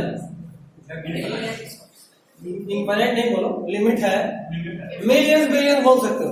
तो उतना सारा सेल में डालने में ही हाथ खराब हो जाएगा, इतना समय लगेगा तुम मर जाओ, इतना समय लगेगा कि तुम्हारे साइंटिस्ट जो आधा काम कर रहे हैं ऑनलाइन क्लास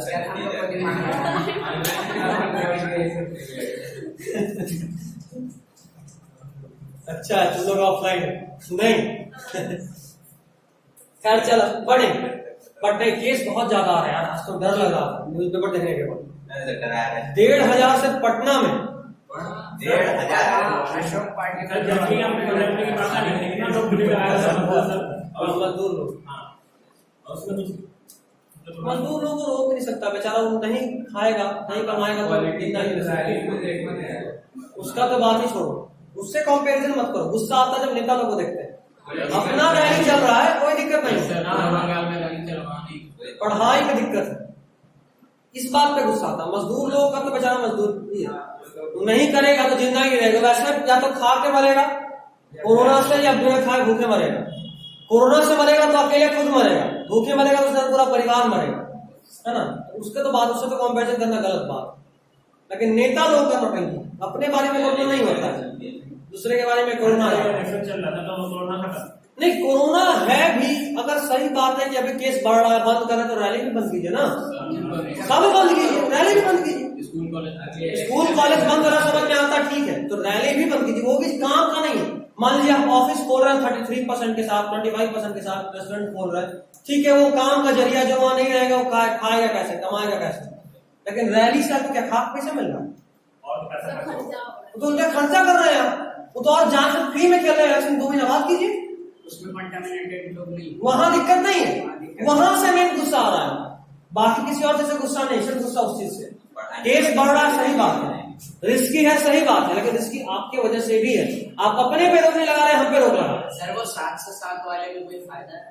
7 से 7 मतलब वो जो वो तुम्हारे दिमाग में डर बैठाने के लिए है कि नहीं, थोड़ा सोच समझ कर। अभी 7 बजे रोका, कम से कम दिमाग में डर बने, कोविड है, कोविड है, आपको सबसे से पहले घर जाना है। दिमाग में ये बात है कि सिर्फ कोविड है, कोविड से आप थोड़ा सेफ्टी लेके चलिए, ऐसे। लेकिन पुलिस घुमा है, ये लड़का तब से घर में था, एग्जैक्टली 7 बजे नहीं, कैनरा बैंक के पास हमको दिखा, जा रहा था और आगे घूमते हुए, और हाथ में फोन ऐसे, और एकदम हम एकदम ये यहाँ और हम यहाँ पे खड़ा होकर हम लोग कैसे सामने देखते लेकिन उसका ध्यान फोन पे और बगल के दोस्त पे था, हमको नहीं देखा। 15 क्वेश्चन पढ़ा। एक्चुअली थोड़ा काम था, नहीं तो हम क्वेश्चन बनवा के रातों रात मंगवाते, रातों रात मंगवाते हैं, बोलते 12 बजे तक चाहिए हमको क्वेश्चन, ऐसा करने का मूड नहीं। बट एक्चुअली हुआ ये कि काम आ गया बहुत सारा, मैथ वाला लेक्चर को प्रोसेसर में डालना था, उसके अलावा फिर थोड़ा आज का जैसे बोले ना पूरा पढ़ के आए, तो ये देखना था, क्योंकि हमको पता था कि ये चैप्टर हम ज्ञानी में भी नहीं पढ़ा, तो रिसर्च डिवीजन में एकदम नहीं था, तो देखना था। और देखो देखे कितना सारा चीज नया मिल गया, इसलिए पढ़ना रिसर्च जरूरी है। हमको भी नया मिलता है, तुम्हारे लिए क्या चाहिए, जितनी बार पढ़ोगे उतनी बार मिलेगा। और यहाँ आने का तुमको सबसे बड़ा फायदा साइंस में यही होगा कि तुम्हारा काम को आधा कर दी, सब कुछ साइड में लिखवा के बता दीजिए कि यही पढ़ना है। हाँ, अब तुमको ढूंढना नहीं है, सिर्फ याद करना है। और क्लास में जो बात होता है कहानी के साथ, अगर वही ध्यान से सुन ले तो आधा तो अच्छे से याद रहता है, सुना हुआ चीज ज्यादा याद रहता है, इसीलिए बस इसका फायदा है। और नहीं तो इस कोर्स का कोई दम नहीं था, हम जानबूझ के इसको पहले स्लो कर दिए। 4 दिन में एक चैप्टर पढ़ाए लाइफ प्रोसेस, उसके पहले हम लोग टोटल 7 दिन में 5 चैप्टर पढ़े थे। लाइफ प्रोसेस बहुत नहीं, इतना लंबा भी था जितना लंबा ले गए। ये सब समझ में आया, समझ में आया, समझ में ये भी आ रहा है, ये नहीं आ रहा समझ में, लेकिन ये भी तेज निकल रहा है। हम जानबूझ के स्लो की बात ज्यादा की, उसमें बात ज्यादा की, यहाँ बात कम हो गया। तुमको लग रहा है खत्म, चैप्टर अपने अंतिम सांस पे आ गया है, तुमको लग रहा है ऐसा, देखो कैसे खत्म होगा। जैसे ही डायग्राम आया उसके बाद मेरा स्पीड तुम जानते हो, कहानी खत्म। डायग्राम आ रहा है इसके बाद, तो ऐसे ही कहानी खत्म हो गया। डायग्राम बनेगा पूरा पेज, एक डायग्राम से बोर्ड पे एक बार में निकाल लेंगे। खैर बर्डिंग में आओ, बर्डिंग का एक एग्जाम्पल लिखो, हाइड्रा और ईस्ट, हाइड्रा दोनों में है। बर्डिंग का एग्जाम्पल हाइड्रा और ईस्ट। देखो एक बात और हम बता रहे हैं, फिजिक्स केमिस्ट्री का लिमिटेशन होता है, हम जो चीज पढ़ाए जो बताए क्वेश्चन उसको दूसरे फॉर्म में या दूसरे एग्जाम्पल के साथ पूछ सकता है। लेकिन बायोलॉजी में क्वेश्चन सेटर का हाथ पैर बंधा हुआ है, जितना क्वेश्चन हम बोल रहे हैं अगर तुम सारा क्वेश्चन सिर्फ याद करके चले गए ना, लिख के दे सकते, एक भी नहीं छूटेगा। ये अभी कभी से नहीं बोल रहे, पिछले 5-6 साल से कुछ देख रहे हैं।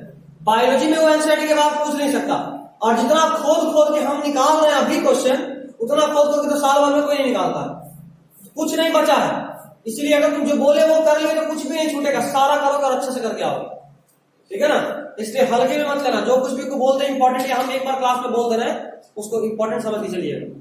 जो एक्स्ट्रा है तो समझाने के लिए उसको बता रहे हैं और साथ में बोल दिया एक्स्ट्रा, जैसे क्लास के पहले जो स्टार्टिंग करते हैं बताए, समझने में कितना काम आया आगे, है ना। पहला 3 क्वेश्चन उसी से समझाया, लेकिन बोल दिए कि वो एक्स्ट्रा है, तो जो एक्स्ट्रा होगा हम वो बता देंगे, ठीक है।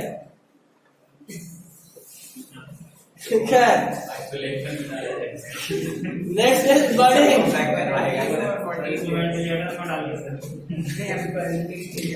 अरे भाई सुन, बर्डिंग का जो एग्जांपल हाइड्रा और ईस्ट दोनों है। हाइड्रा रिजर्वेशन में भी था, ठीक है। चलिए फिगर 8.3 के जस्ट नीचे वाला पॉइंट वर्ड देखो, स्पेसिफिक साइट देखा। 8.3 के जस्ट नीचे वाला वर्ड है स्पेसिफिक साइट। बर्डिंग कहीं से भी नहीं होता, उसके लिए जगह फिक्स होता है, उस लाइन को पूरा पढ़ो। A bird develops as an outgrowth due to repeated cell division at one specific site. मिला? Yes sir. इंपॉर्टेंट बात है, स्पेसिफिक साइट याद रखिएगा। बर्डिंग कहीं से भी नहीं होता, एक फिक्स्ड जगह होता है जहां पे लगातार सेल डिवीजन होता है और सेल का मास बनाता है।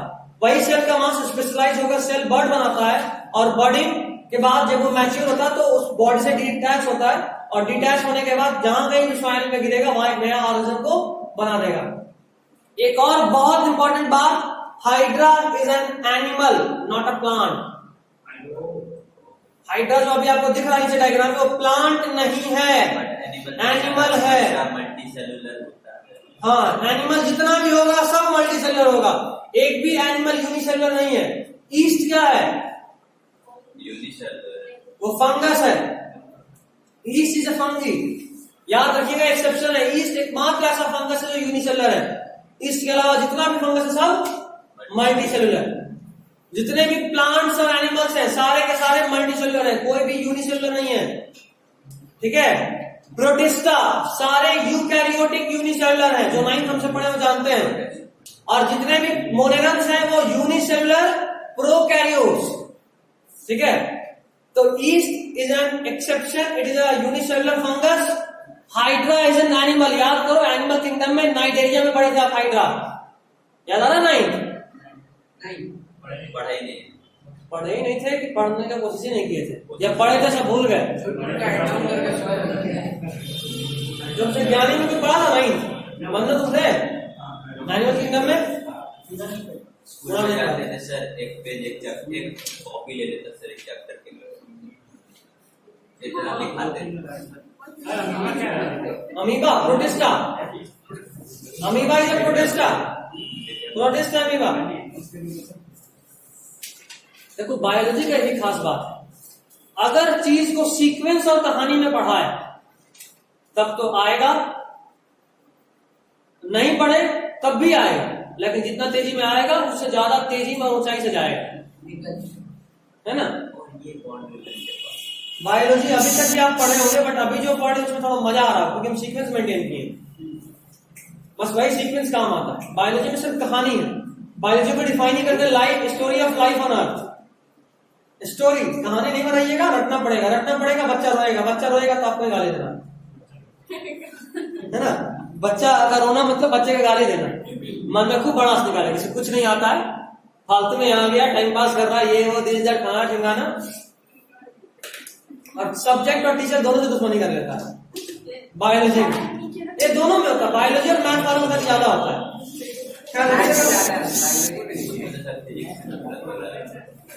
इस मामले में हम थोड़े कुछ नसीब हैं जिन लोगों को बायोलॉजी पढ़ाए हैं, समझ में आया चाहे नहीं आया, लेकिन दुश्मनी नहीं हुआ। अच्छा सुनने में अच्छा जरूर लगता है, भले ही आपका बायोलॉजी अच्छा हो या ना हो, समझ में भले नहीं आया लेकिन सुनने में अच्छा लगेगा, ये भी एक खास बात है। खैर, next is vegetative propagation. Heading दिख रहा है, क्वेश्चन लिखिए, what is vegetative propagation and what are its benefit. What is vegetative propagation and what is its benefits. 10:15 हो रहा है, 5 मिनट का ब्रेक, फिर पढ़ेंगे आगे। Next is vegetative propagation. हम लोग क्वेश्चन लिख लिए थे, what is vegetative propagation and what are its benefit, ठीक है।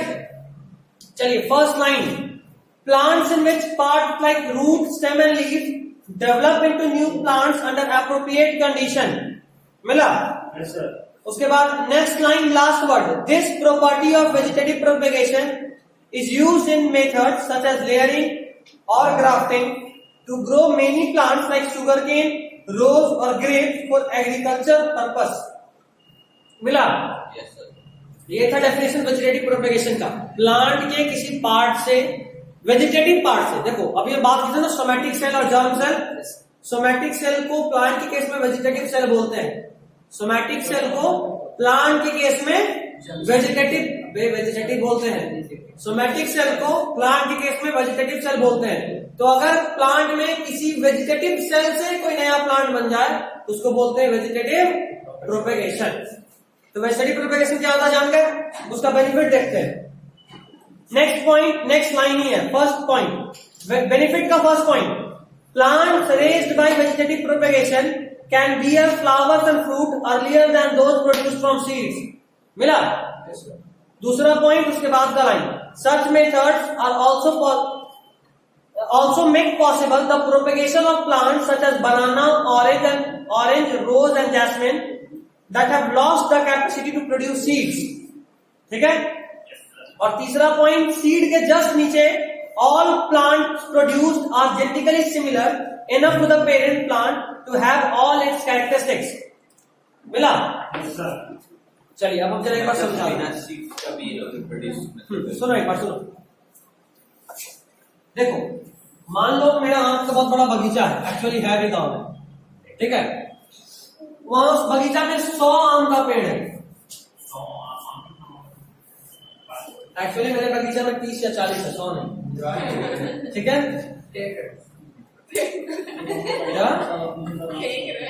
अच्छा है सर। गांव में तुम लोग के भी होगा, गांव में नहीं, तुम बोल सकते नेग्लेक्टेड, यू आर नेग्लेक्टेड। बाकी जिनके पास गाँव होगा उनके पास बगीचा भी होगा, पेड़ भी होगा। सरकारी कोई बहुत बड़ा बात थोड़ा ना है, गाँव में होता है। लेकिन पता है उन 20 में से एक आम का पेड़ का जो आम है ना वो इतना मीठा और टेस्टी है कि मजा आ जाता है। ठीक है, तो अगर मान लो हमको आम का खेती करना है, आम बेचना है, तो हम नहीं चाहेंगे कि मेरे पास जो 100 पेड़ है उस 100 पेड़ का जो आम है उस एक इसी आम के पेड़ की तरह हो जाए, ताकि जितना भी पेड़ हो सबका एग्जैक्टली वही क्वालिटी, वही हायर लेवल का टेस्ट, हायर लेवल का न्यूट्रिशन और हायर लेवल का इकोनॉमिक वैल्यू, मतलब हायर कीमत मिले, है ना। तो मान लो अगर उस प्लांट का, ये है मेरा मैंगो ट्री, ये सेक्सुअली रिप्रोड्यूस किया और सीड बनाया, इस सीड को हम ग्रो किए और उस ग्रो करने के बाद एक नया ट्री बना, क्या ये ट्री एग्जैक्टली इसके आइडेंटिकल होगा? नहीं, सीड बना है सेक्सुअली रिप्रोडक्शन से। Seed is the product of sexual reproduction और हर जनरेशन में चेंज होता है, हम लोग देख चुके हैं, है ना। तो यहां भी चेंज होगा, मतलब ये एग्जैक्टली इसकी तरह नहीं होगा, तो क्वालिटी में कुछ अंतर आ गया। इसलिए हम क्या करते हैं कि चुपचाप इस आम को वेजिटेटिवली रिप्रोड्यूस करते हैं, कुछ भी, और उसके बाद जो मेरा पेड़ बना एग्जैक्टली इसका आइडेंटिकल, मतलब एग्जैक्टली उसी की तरह आम का क्वालिटी, मतलब हमको मजा एक फायदा। दूसरा फायदा देखो, ये देखो, ये आम का पेड़ कैसे बना होगा? किसी सीड से बना होगा। पहली बार तो किसी सीड से ही बना होगा ना, क्योंकि सीड में ही वेरिएशन आता है। तो पहली बार किसी सीड से सीड ग्रो किया और ऑलमोस्ट 3 ईयर के बाद, तुक्का मार रहा, 3 ईयर के बाद वो रिप्रोडक्शन शुरू किया। कोई भी पेड़ तुरंत फल नहीं देता, कुछ समय के बाद फल देता है, तब तक में वो मैच्योर होता है। फल मतलब सेक्सुअल रिप्रोडक्शन शुरू हो गया। फ्रूट्स ओवरी, राइपेंड ओवरी से बनता है, ये आप पढ़ चुके हैं। फूड राइपेंड ओवरी से बनता है, और ओवरी राइपेंड कब होगा? जब फर्टिलाइजेशन हो, है ना, मतलब सेक्सुअल रिप्रोडक्शन के बाद ही फ्रूट बनता है। तो 3 साल तक ये बच्चा था, मैच्योर हुआ 3 साल में, उसके बाद सेक्सुअली रिप्रोड्यूस किया और सीड बनाया, वो सीड ग्रो किया, ट्री बना और वाइट ये। ठीक, चलिए बात बताइए, ये प्लांट का 3 साल के बाद अगर आप कोई सेल निकाले, क्योंकि वेजिटेटिव प्रोपेगेशन किसी सेल से, टिश्यू कल्चर से भी करते हैं, या मान लो आप इसका एक डाली तोड़ के निकाले, डाली, ब्रांच, इस ब्रांच के अंदर का जो सेल होगा ये कितने साल पुराना डीएनए होगा? इसमें 3 साल। ये इसका जन्म 3 साल पहले हुआ है, और ये सेल, उसका ब्रांच का सेल 3 साल पुराना है। मतलब इस सेल का जो डीएनए है एक्चुअली वो अपना 3 साल पूरा किया हुआ है, और चूंकि 3 साल ये पूरा किया हुआ है तो सीधा से फ्रूटिंग शुरू करेगा। सीधा से फ्रूटिंग शुरू, क्योंकि अगर आप इस सेल को मान लो निकाले, एक नया पेड़ उगाए, अगर इससे इस पेड़ को उगा और पूछे भाई जरा बता तेरा कितना एज कितना है, अगर फीमेल रहा तो नहीं बताएगा, मेल रहा तो बता देगा। खैर प्लांट में मेल फीमेल कुछ नहीं होता, नॉर्मली वहां फ्लावर में फीमेल होता है। प्लांट शरीफ का बता दिया, बोला भाई मेरा एज 3 साल है। तुम एक तड़प मारा, बोला रे तेरे को तो कल लगाना है, 3 साल का कैसे हो गया? बोला भाई तू हमको नए जगह पे 3 अभी लगाया, बट एक्चुअली में हम 3 साल पुराने हैं सेल। मेरे डीएनए के अंदर जो कोडिंग है वो 3 साल पुराना है। वो बता रहा है ये चीज कि मेरा बचपन बीत चुका, now I am a young mature plant which can reproduce. मतलब प्लांट लगाते के साथ तुरंत से आपको फ्रूट मिलना शुरू हो गया। यहाँ आपको 3 साल वेट करना पड़ा था, यहाँ तुरंत। मतलब कि जो इतना छोटा अगर पेड़, हाँ बिल्कुल, उसमें भी फल आ जाएगा। हाँ देखे भी होगे, छोटा छोटा आम का पेड़ या अमरूद का पेड़, अगर आप उसमें डाली काटो कहीं और लगाते हो तो इतनी को में भी फल आ जाता है। बिल्कुल कर सकते हो, चलते सर आज करेंगे, बिल्कुल करना, लेकिन एक दिन में पेड़ लगता नहीं है, पेड़ लगने में टाइम लगता है। पेड़ लगा हुआ है सर, उसको खाली काट के लगा देंगे। अरे उल्लू, नए जगह लगाओगे तुम, वहां ग्रो करने में टाइम लगेगा। आप क्या उसको डाली लगाएंगे फिर से? तो इस पेड़ का डाली यहाँ लगा था, वो बाद में ग्रो बना। ऐसा नहीं था पेड़ को उखाड़ के यहाँ लगा दिए, ऐसा नहीं है कि सेम बात है, खाली जगह बदल रही तो जगह बदल जाती, बदल जाता ना। ये पेड़ नहीं उखाड़ के लगाया, इसका डाली ब्रांच यहाँ लगा जो बाद में पेड़ में ग्रो कर गया, समझे? तो क्या क्या सपना देखना शुरू कर दिया। उसका डाली काट के सर उसके डाली के साथ मर्च बना दे। वो दूसरा चीज, वो दूसरा चीज, वो यहाँ नहीं पढ़ना अभी तुम। क्या समझ गए? दूसरा पॉइंट समझ में आया? किसान के तौर पे मेरा 3 साल बर्बाद होने से बच गया। नहीं तो 3 साल हम पेड़ लगाते और भूखे रहते, 3 साल के बाद फल आता फिर बेचते फिर खाते। मतलब रूट्स वगैरह बन सकता है। बिल्कुल, प्लांट में डिफरेंशिएशन कम होता है, इसी को तो बोलते हैं वेजिटेटिव प्रोपेगेशन। ठीक है, चलो यही 3 पॉइंट था। पहला कि वेरिएशन नहीं होगा, दूसरा फ्रूट जल्दी देगा, और तीसरा बहुत सारा ऐसा प्लांट है इसमें बीज ही नहीं होता, जैसे केला। केला का कभी बीज देखे? नहीं, लेकिन केला का पेड़ के अगल बगल तुम खूब केला का पेड़ उगता हुआ देखते होगे, वो वेजिटेटिवली ही ग्रो कर जाता है, नीचे नीचे से ग्रो करके। तो ये भी फायदा, 3 फायदा आपको पढ़ना, क्योंकि फायदा को समझा दिए, हटाएं। Yes sir.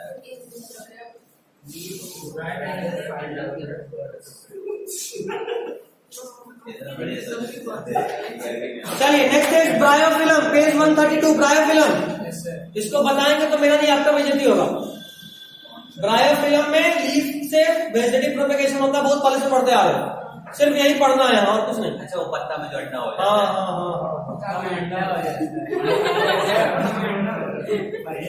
Hyper level, pleasant level pro, इसको नहीं करने में फायदा है। अगर उसको समझाया नहीं पेड़ में अंडा नहीं होता तो फिर पूछेगा क्यों नहीं होता सर। इसमें बढ़िया है कि हाँ बोलो सर, क्या टिश्यू कल्चर बता रहे हैं, टिश्यू कल्चर में आ रहा है। ब्रायोफिल्म हो गया। Next heading is tissue culture. Question लिखिए, व्हाट इज टिश्यू कल्चर?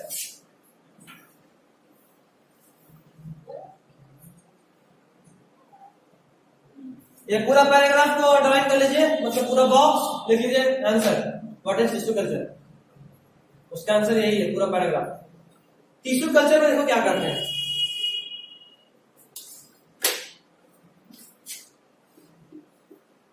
कोई बोर भी हो रहा है? मजा आ रहा है।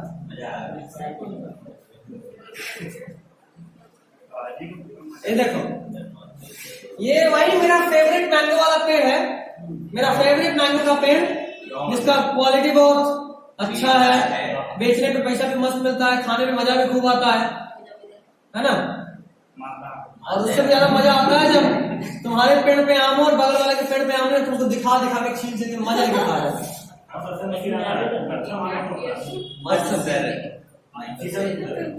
ऐसा ऐसा पेड़ के लिए सुरक्षा कवच लगाया जाता है। यहाँ से सीसीटीवी कैमरा लगाया है सर, दौड़ने नहीं देता है। बताइए, पकड़ लेगा। सीसीटीवी कैमरा तो है, देख चेहरा देख, चल जाएंगे। मजा तो तब आए जब तोड़ो, उसके सामने कैमरा छीलो, खाओ, उसके बाद बोलो पकड़ के दिखाओ, फिर जाओ, धूम वाला फीलिंग आएगा।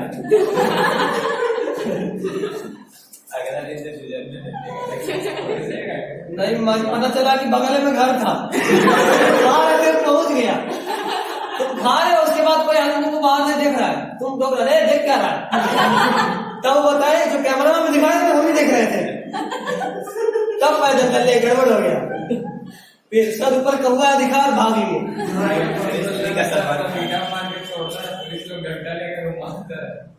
खैर ये समझ गए, समझ गए, कुछ बताएगा? ये मेरे आम का सबसे फेवरेट पेड़ था, बट किसी का नजर लग गया, इसको काला टीका नहीं लगाया था, इसमें वायरस का इन्फेक्शन लग गया। देखो बहुत बुरा बात है, इसलिए काला से लिखे, वायरस का इन्फेक्शन लग गया, बहुत अफसोस, बहुत रो रहे हैं, RIP बोलना पड़ा, लेकिन फिर भी मन में कहीं ना कहीं कसर है, किसी तरह इसको हम बचा लेते। पेड़ नहीं बचाते तो कम से कम इसका कुछ निशानी बचा लेते, इससे कि दूसरा प्रोड्यूस। हाँ, तो हम क्या करते हैं कि पेड़ का एपेक्स ज्यादा एपिकल मेरिस्टेमेटिक टिश्यू 9th में पढ़े थे। एपिकल मेरिस्टेमेटिक टिश्यू में एक स्पेशल प्लांट हार्मोन का कंसंट्रेशन बहुत हाई होता है, ऑक्सिन। एक चैप्टर जो कंट्रोल एंड कोऑर्डिनेशन डिलीट किया है, उसमें इसके बारे में आपको पढ़ना है, बट डिलीट कर दिया तो हम कुछ नहीं कर सकते, बस नाम याद रखिए, ऑक्सिन। ये एक हार्मोन है, इसका कंसंट्रेशन प्लांट के ग्रोइंग पार्ट में बहुत ज्यादा होता है, और जहां भी जिस भी सेल या टिश्यू में इसका कंसंट्रेशन ज्यादा होगा, वायरस उस सेल को इन्फेक्ट नहीं कर पाता, वायरस उस सेल को इन्फेक्ट नहीं कर पाता। तो हम उस प्लांट के उस सेल को पकड़े जहां पे इन्फेक्शन नहीं था, उसको निकाल लिए, ठीक है, सेल को निकाले, उसको लैबोरेटरी में लेके गए और इसको कंफर्टेबल कंडीशन प्रोवाइड की। सर पता कैसे चलेगा कि वही ऑक्सीजन प्रेजेंट है? अभी तो पता है प्लांट का जो भी ग्रोइंग पार्ट्स होगा वहां ऑक्सीजन होगा। प्लांट के ग्रोइंग पार्ट्स में एपिकल मेरिस्टेमेटिक टिश्यू था और वहीं पे ऑक्सीजन अधिक होता है, और वहीं पे ऑक्सीजन अधिक होता है मतलब कि वहां पे ऑक्सीजन ज्यादा है, वहां से सेल निकाल लो चुपचाप। प्लांट का ग्रोइंग पार्ट जैसे कोई भी डाली जो ग्रो कर रहा हो, डाली काटने लगा, डाली का टॉप पे से कोई सेल निकाल लीजिए, ठीक है, उसको कंफर्टेबल कंडीशन प्रोवाइड किए, तो ये सेल क्या करेगा ना, बहुत सारे सेल में डिवाइड हो जाएगा, ये सेल बहुत सारे सेल में डिवाइड हो जाएगा और एक सेल का मास बना देगा।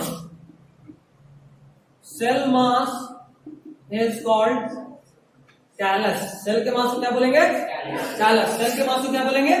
कैलस। और उसके बाद क्या होता है कि इस कैलस को हम लोग हार्मोन देते हैं, प्लांट हार्मोन, जो प्लांट में ग्रोथ कराता है वही सारा हार्मोन हम इस प्लांट के कैलस को देते हैं, और उसके इन्फ्लुएंस में क्या होता है कि एक नए प्लांट में डेवलप कर जाता है, न्यू प्लांट में डेवलप कर जाता है। बिल्कुल सेम उसी तरह। बिल्कुल जाहिर बात है, उसी वाला डीएनए है, तो वही वाला प्लांट, एग्जैक्टली वही प्लांट होगा, सारा कुछ सेम होगा, समझे?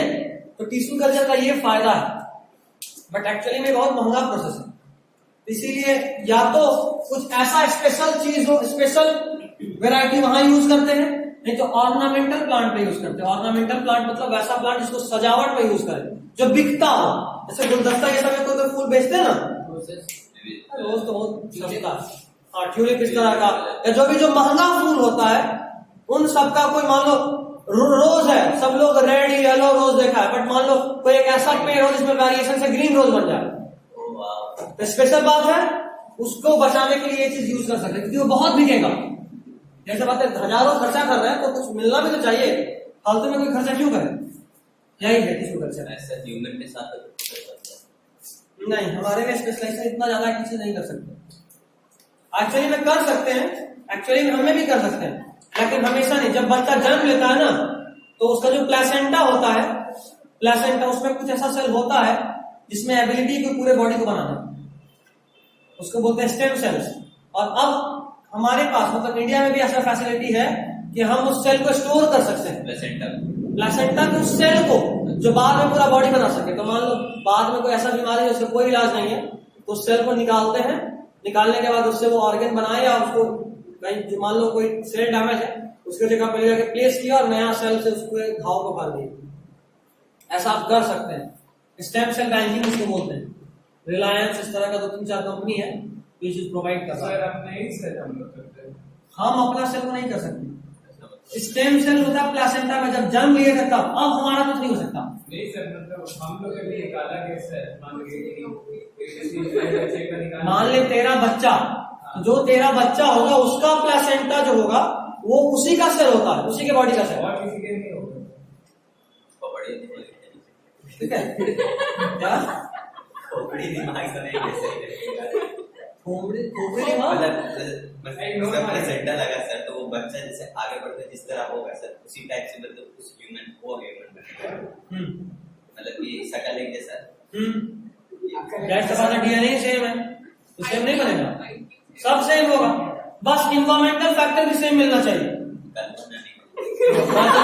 वही बच्चा था, टांग के डाल दिया अफ्रीका में, चीज तो बदलना है ना, तो सामने वाला बोलेगा ये मेरा नहीं हो सकता, हो ही नहीं सकता मेरा भाई, कहीं जरूर हॉस्पिटल में बदला गया है।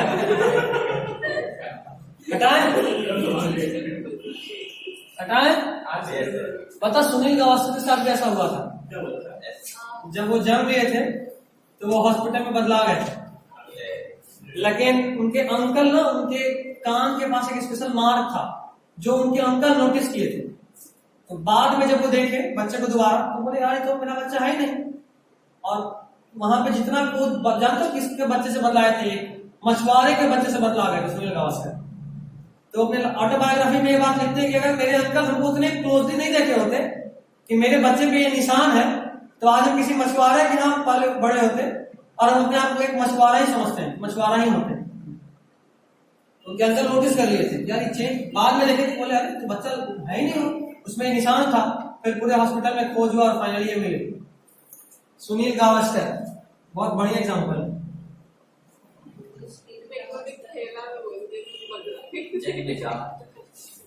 ये जो छोटा होता है ना उसके लिए ऑफिशियल दाना होता है, ऑफिशियल दाना पक्का अडॉप्टेड है। अलग अलग जगह कचरा का डब्बा रोड पे फेंका हुआ, यहाँ तक मिले थे।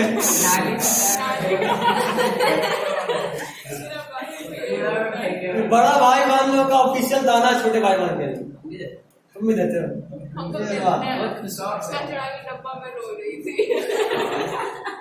ये तो क्या मास्टर सुनील गावस्कर को नहीं पहचानते? यही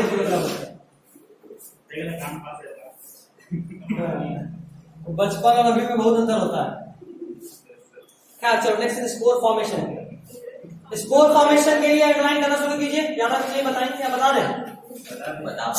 नहीं बताते इसे जितना काम किया। चलो दूसरा लाइन से अंडरलाइन करना शुरू करो। The thread like structures that develop on the bread are the hyphae. Hyphae को बॉक्स में बंद कीजिएगा। दूसरा line, the thread like structures that develop on the bread are the hyphae of the bread mould. Bread mould का scientific name is Rhizopus. हो गया? Rhizopus वाले लाइन में last word, the tiny blobs on a stick structures are involved in the reproduction. The blobs are sporangia, मिला, which contain cells or spores. Next line, last word, the spores are covered by thick walls that protect them until they come into contact with another moist surface and can begin to grow. मिला? ये देखो, ये fungus है। Fungus का ये जो चीज है ना, बुक में मार कर लो, इसको बोलते हैं हाइफी। हाइफी, ठीक है? हाइफी के अंदर ऐसा ब्लॉक लाइक स्ट्रक्चर है, इसको बोलते हैं स्पोरेंजिया या स्पोरेंजियम। स्पोरेंजियम या स्पोरेंजिया। जैसे अगर हम ह्यूमन से केस में बात करें तो फीमेल रिप्रोडक्टिव सिस्टम का एग्जांपल लेते हैं। फीमेल रिप्रोडक्टिव सिस्टम जैसे बोले उसी तरह एज अ होल ये स्ट्रक्चर है। फीमेल रिप्रोडक्टिव सिस्टम के अंदर होता है ओवरी, ओवरी के अंदर बनता है एग। उसी तरह इस हाइफी इस तरह का बहुत सारा हाइफी होगा फंगस में, उस हाइफी के ऊपर होता है स्पोरेंजियम जो कि एनालोगस है, मतलब ओवरी की तरह है। इस स्पोरेंजिया या स्पोरेंजियम के अंदर बनता है स्पोर जो कि एग है। ठीक है? एक समय के बाद ये स्पोरेंजियम ब्रेक करेगा और ये सारा स्पोर बाहर निकल जाएगा। स्पोर के ऊपर कवरिंग होता है जो इसको प्रोटेक्शन प्रोवाइड करता है। हाँ बिल्कुल। वो जो गुड़िया का पार्ट है सर व्हाइट कलर का, वो दूसरा चीज उड़ता पर दूसरा चीज उसका डी से करके एग्जाम में आया था, उसका कैसे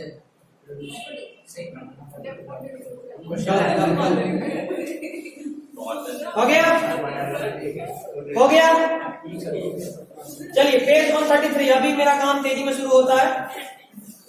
पेज 159 पे आ जाइए। 59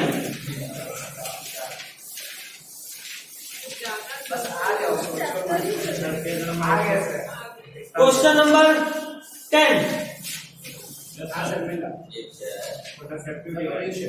पढ़िए जरा। Question number 10, viable variation. Viable मतलब काम का।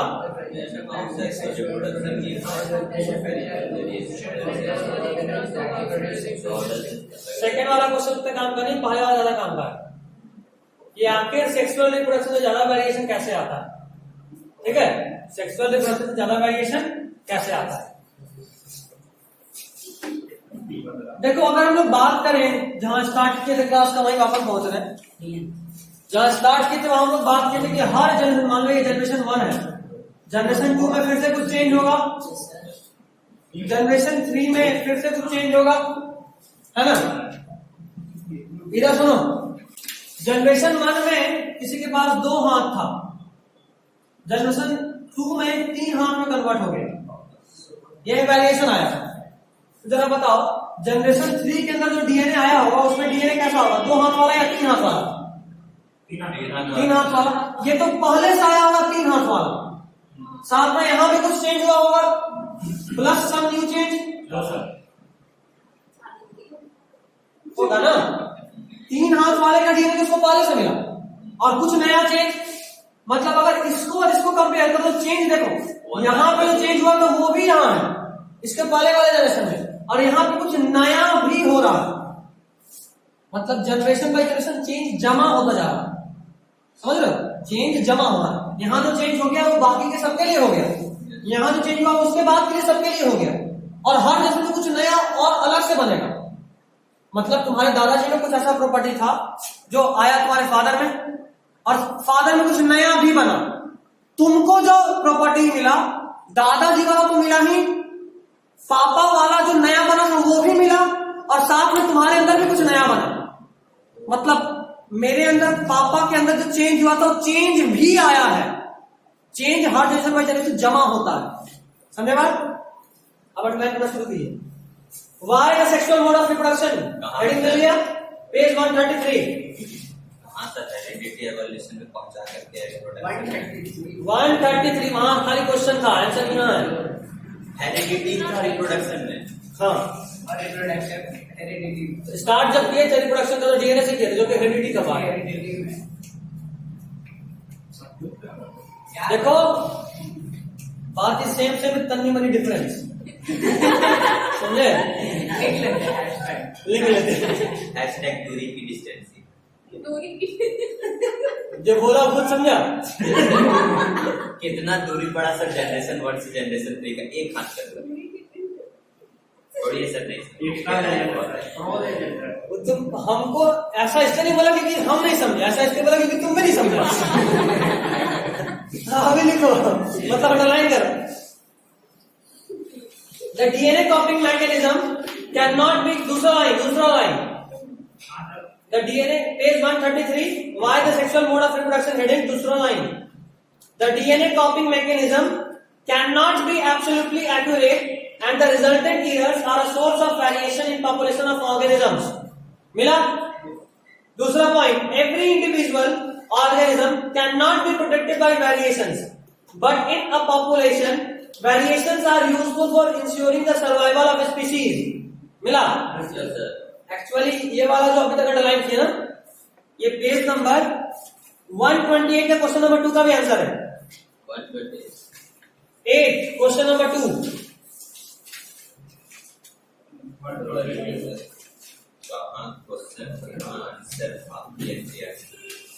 मिला?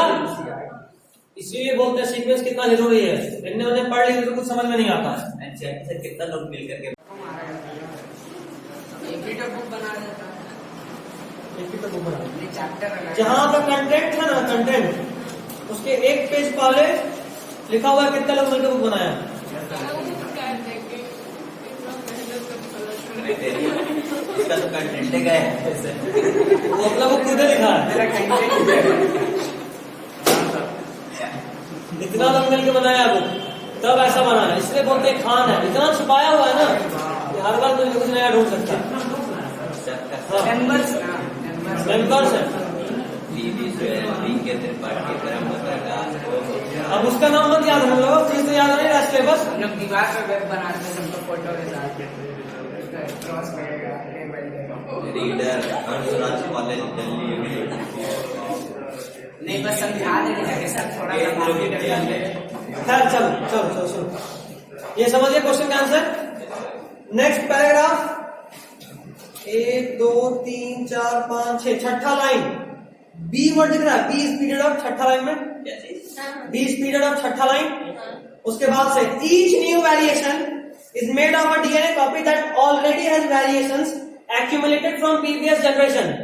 अभी जो बोर्ड पे बताया वही है। हर न्यू डीएनए कॉपी के में नया वेरिएशन होता है जिसमें पहले से प्रीवियस जनरेशन का वेरिएशन एक्यूमुलेटेड है। मिला? हाँ यही भाई पेज 159 वाले का आंसर यहाँ है। हाँ पेज 159 का आंसर है यहाँ, जो हेरिडिटी वाला क्वेश्चन दिखा ना उसका answer. Next point, Thus, the two different individuals in a population would have quite different patterns of accumulated variation. जैसे मान लो मेरा और तुम्हारे में से बात करें तो हम लोगों का पैटर्न बिल्कुल अलग अलग होगा, क्योंकि हमारे खानदान, अगर हम अपने पुस्तकों का बात करें तो बिल्कुल अलग अलग जगह से अलग अलग तरह का वेरिएशन एक्यूमुलेट करके हमको पास आउट किए हैं। मतलब हर इंडिविजुअल बिल्कुल अलग है एक दूसरे से। Next point, since all of these variations are in living individual, it is assured that they do not have any really bad effect.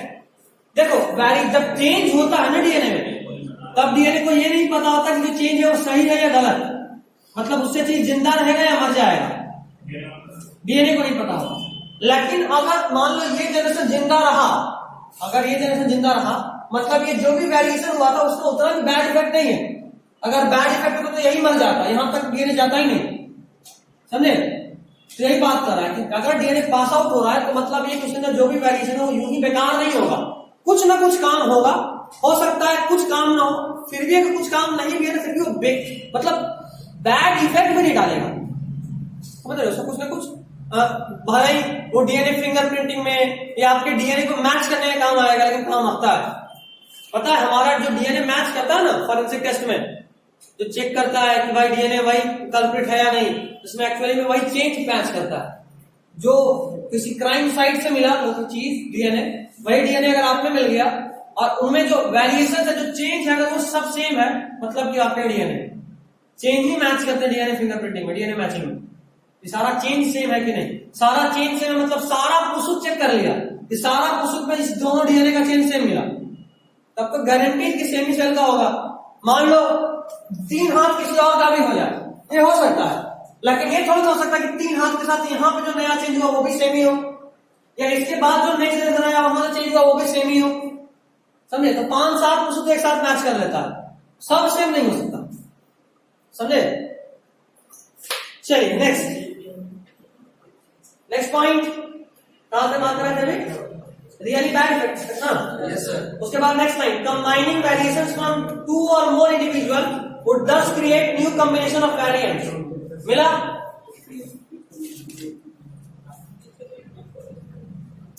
चलिए ये भी हो गया।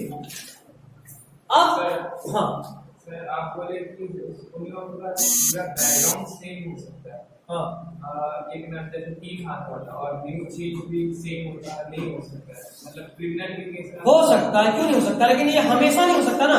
हमेशा मतलब मान लो केस हो सकता है ना सर, क्योंकि कैसे कैसे कैसे तब भी नहीं होगा। मेरा जो डीएनए है, मेरा जो डीएनए, मान लो मेरा 2 बच्चा, मेरा डीएनए दोनों में सेम थोड़ा जाएगा। 2 बच्चा मतलब उसके लिए 2 स्पर्म बना होगा कम से कम, और दोनों स्पर्म में मेरा बॉडी का डीएनए कॉपी हुआ होगा, और दोनों बार जब डीएनए कॉपी हुआ होगा तो कुछ ना कुछ गलती हुआ होगा। गलती से कैसे हो सकता है? कभी कुछ और गलती हो गया, कभी कुछ और गलती हो गया, तो दोनों एग्जैक्टली सेम थोड़ा ना हो सकता है। नहीं, बिल्कुल डीएनए में चेंज हमेशा, चेंज गलती की वजह से ही आता है। हम सब अपने भाई बहन के एग्जैक्टली सिमिलर है क्या? नहीं, तो फिर सवाल नहीं बनना था, अपने भाई बहन को देख लो। नहीं, ये गलत बात है, ये बोलना गलत बात है, गलत बात।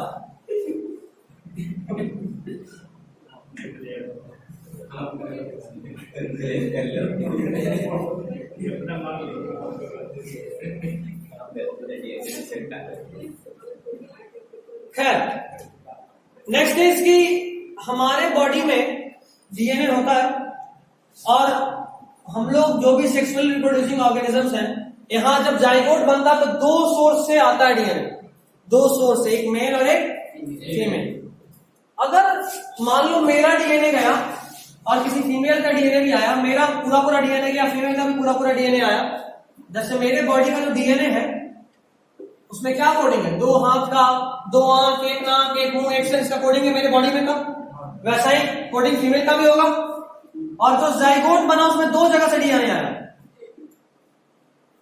मतलब जाइगोट में 2 कोडिंग, 2 हाथ का मेल की तरफ से, 2 हाथ का फीमेल की तरफ से। तो बच्चे में तो 4 हाथ हो जाना चाहिए, 2 सिर, 2 नाक, 2 मुंह हो जाना चाहिए, है ना?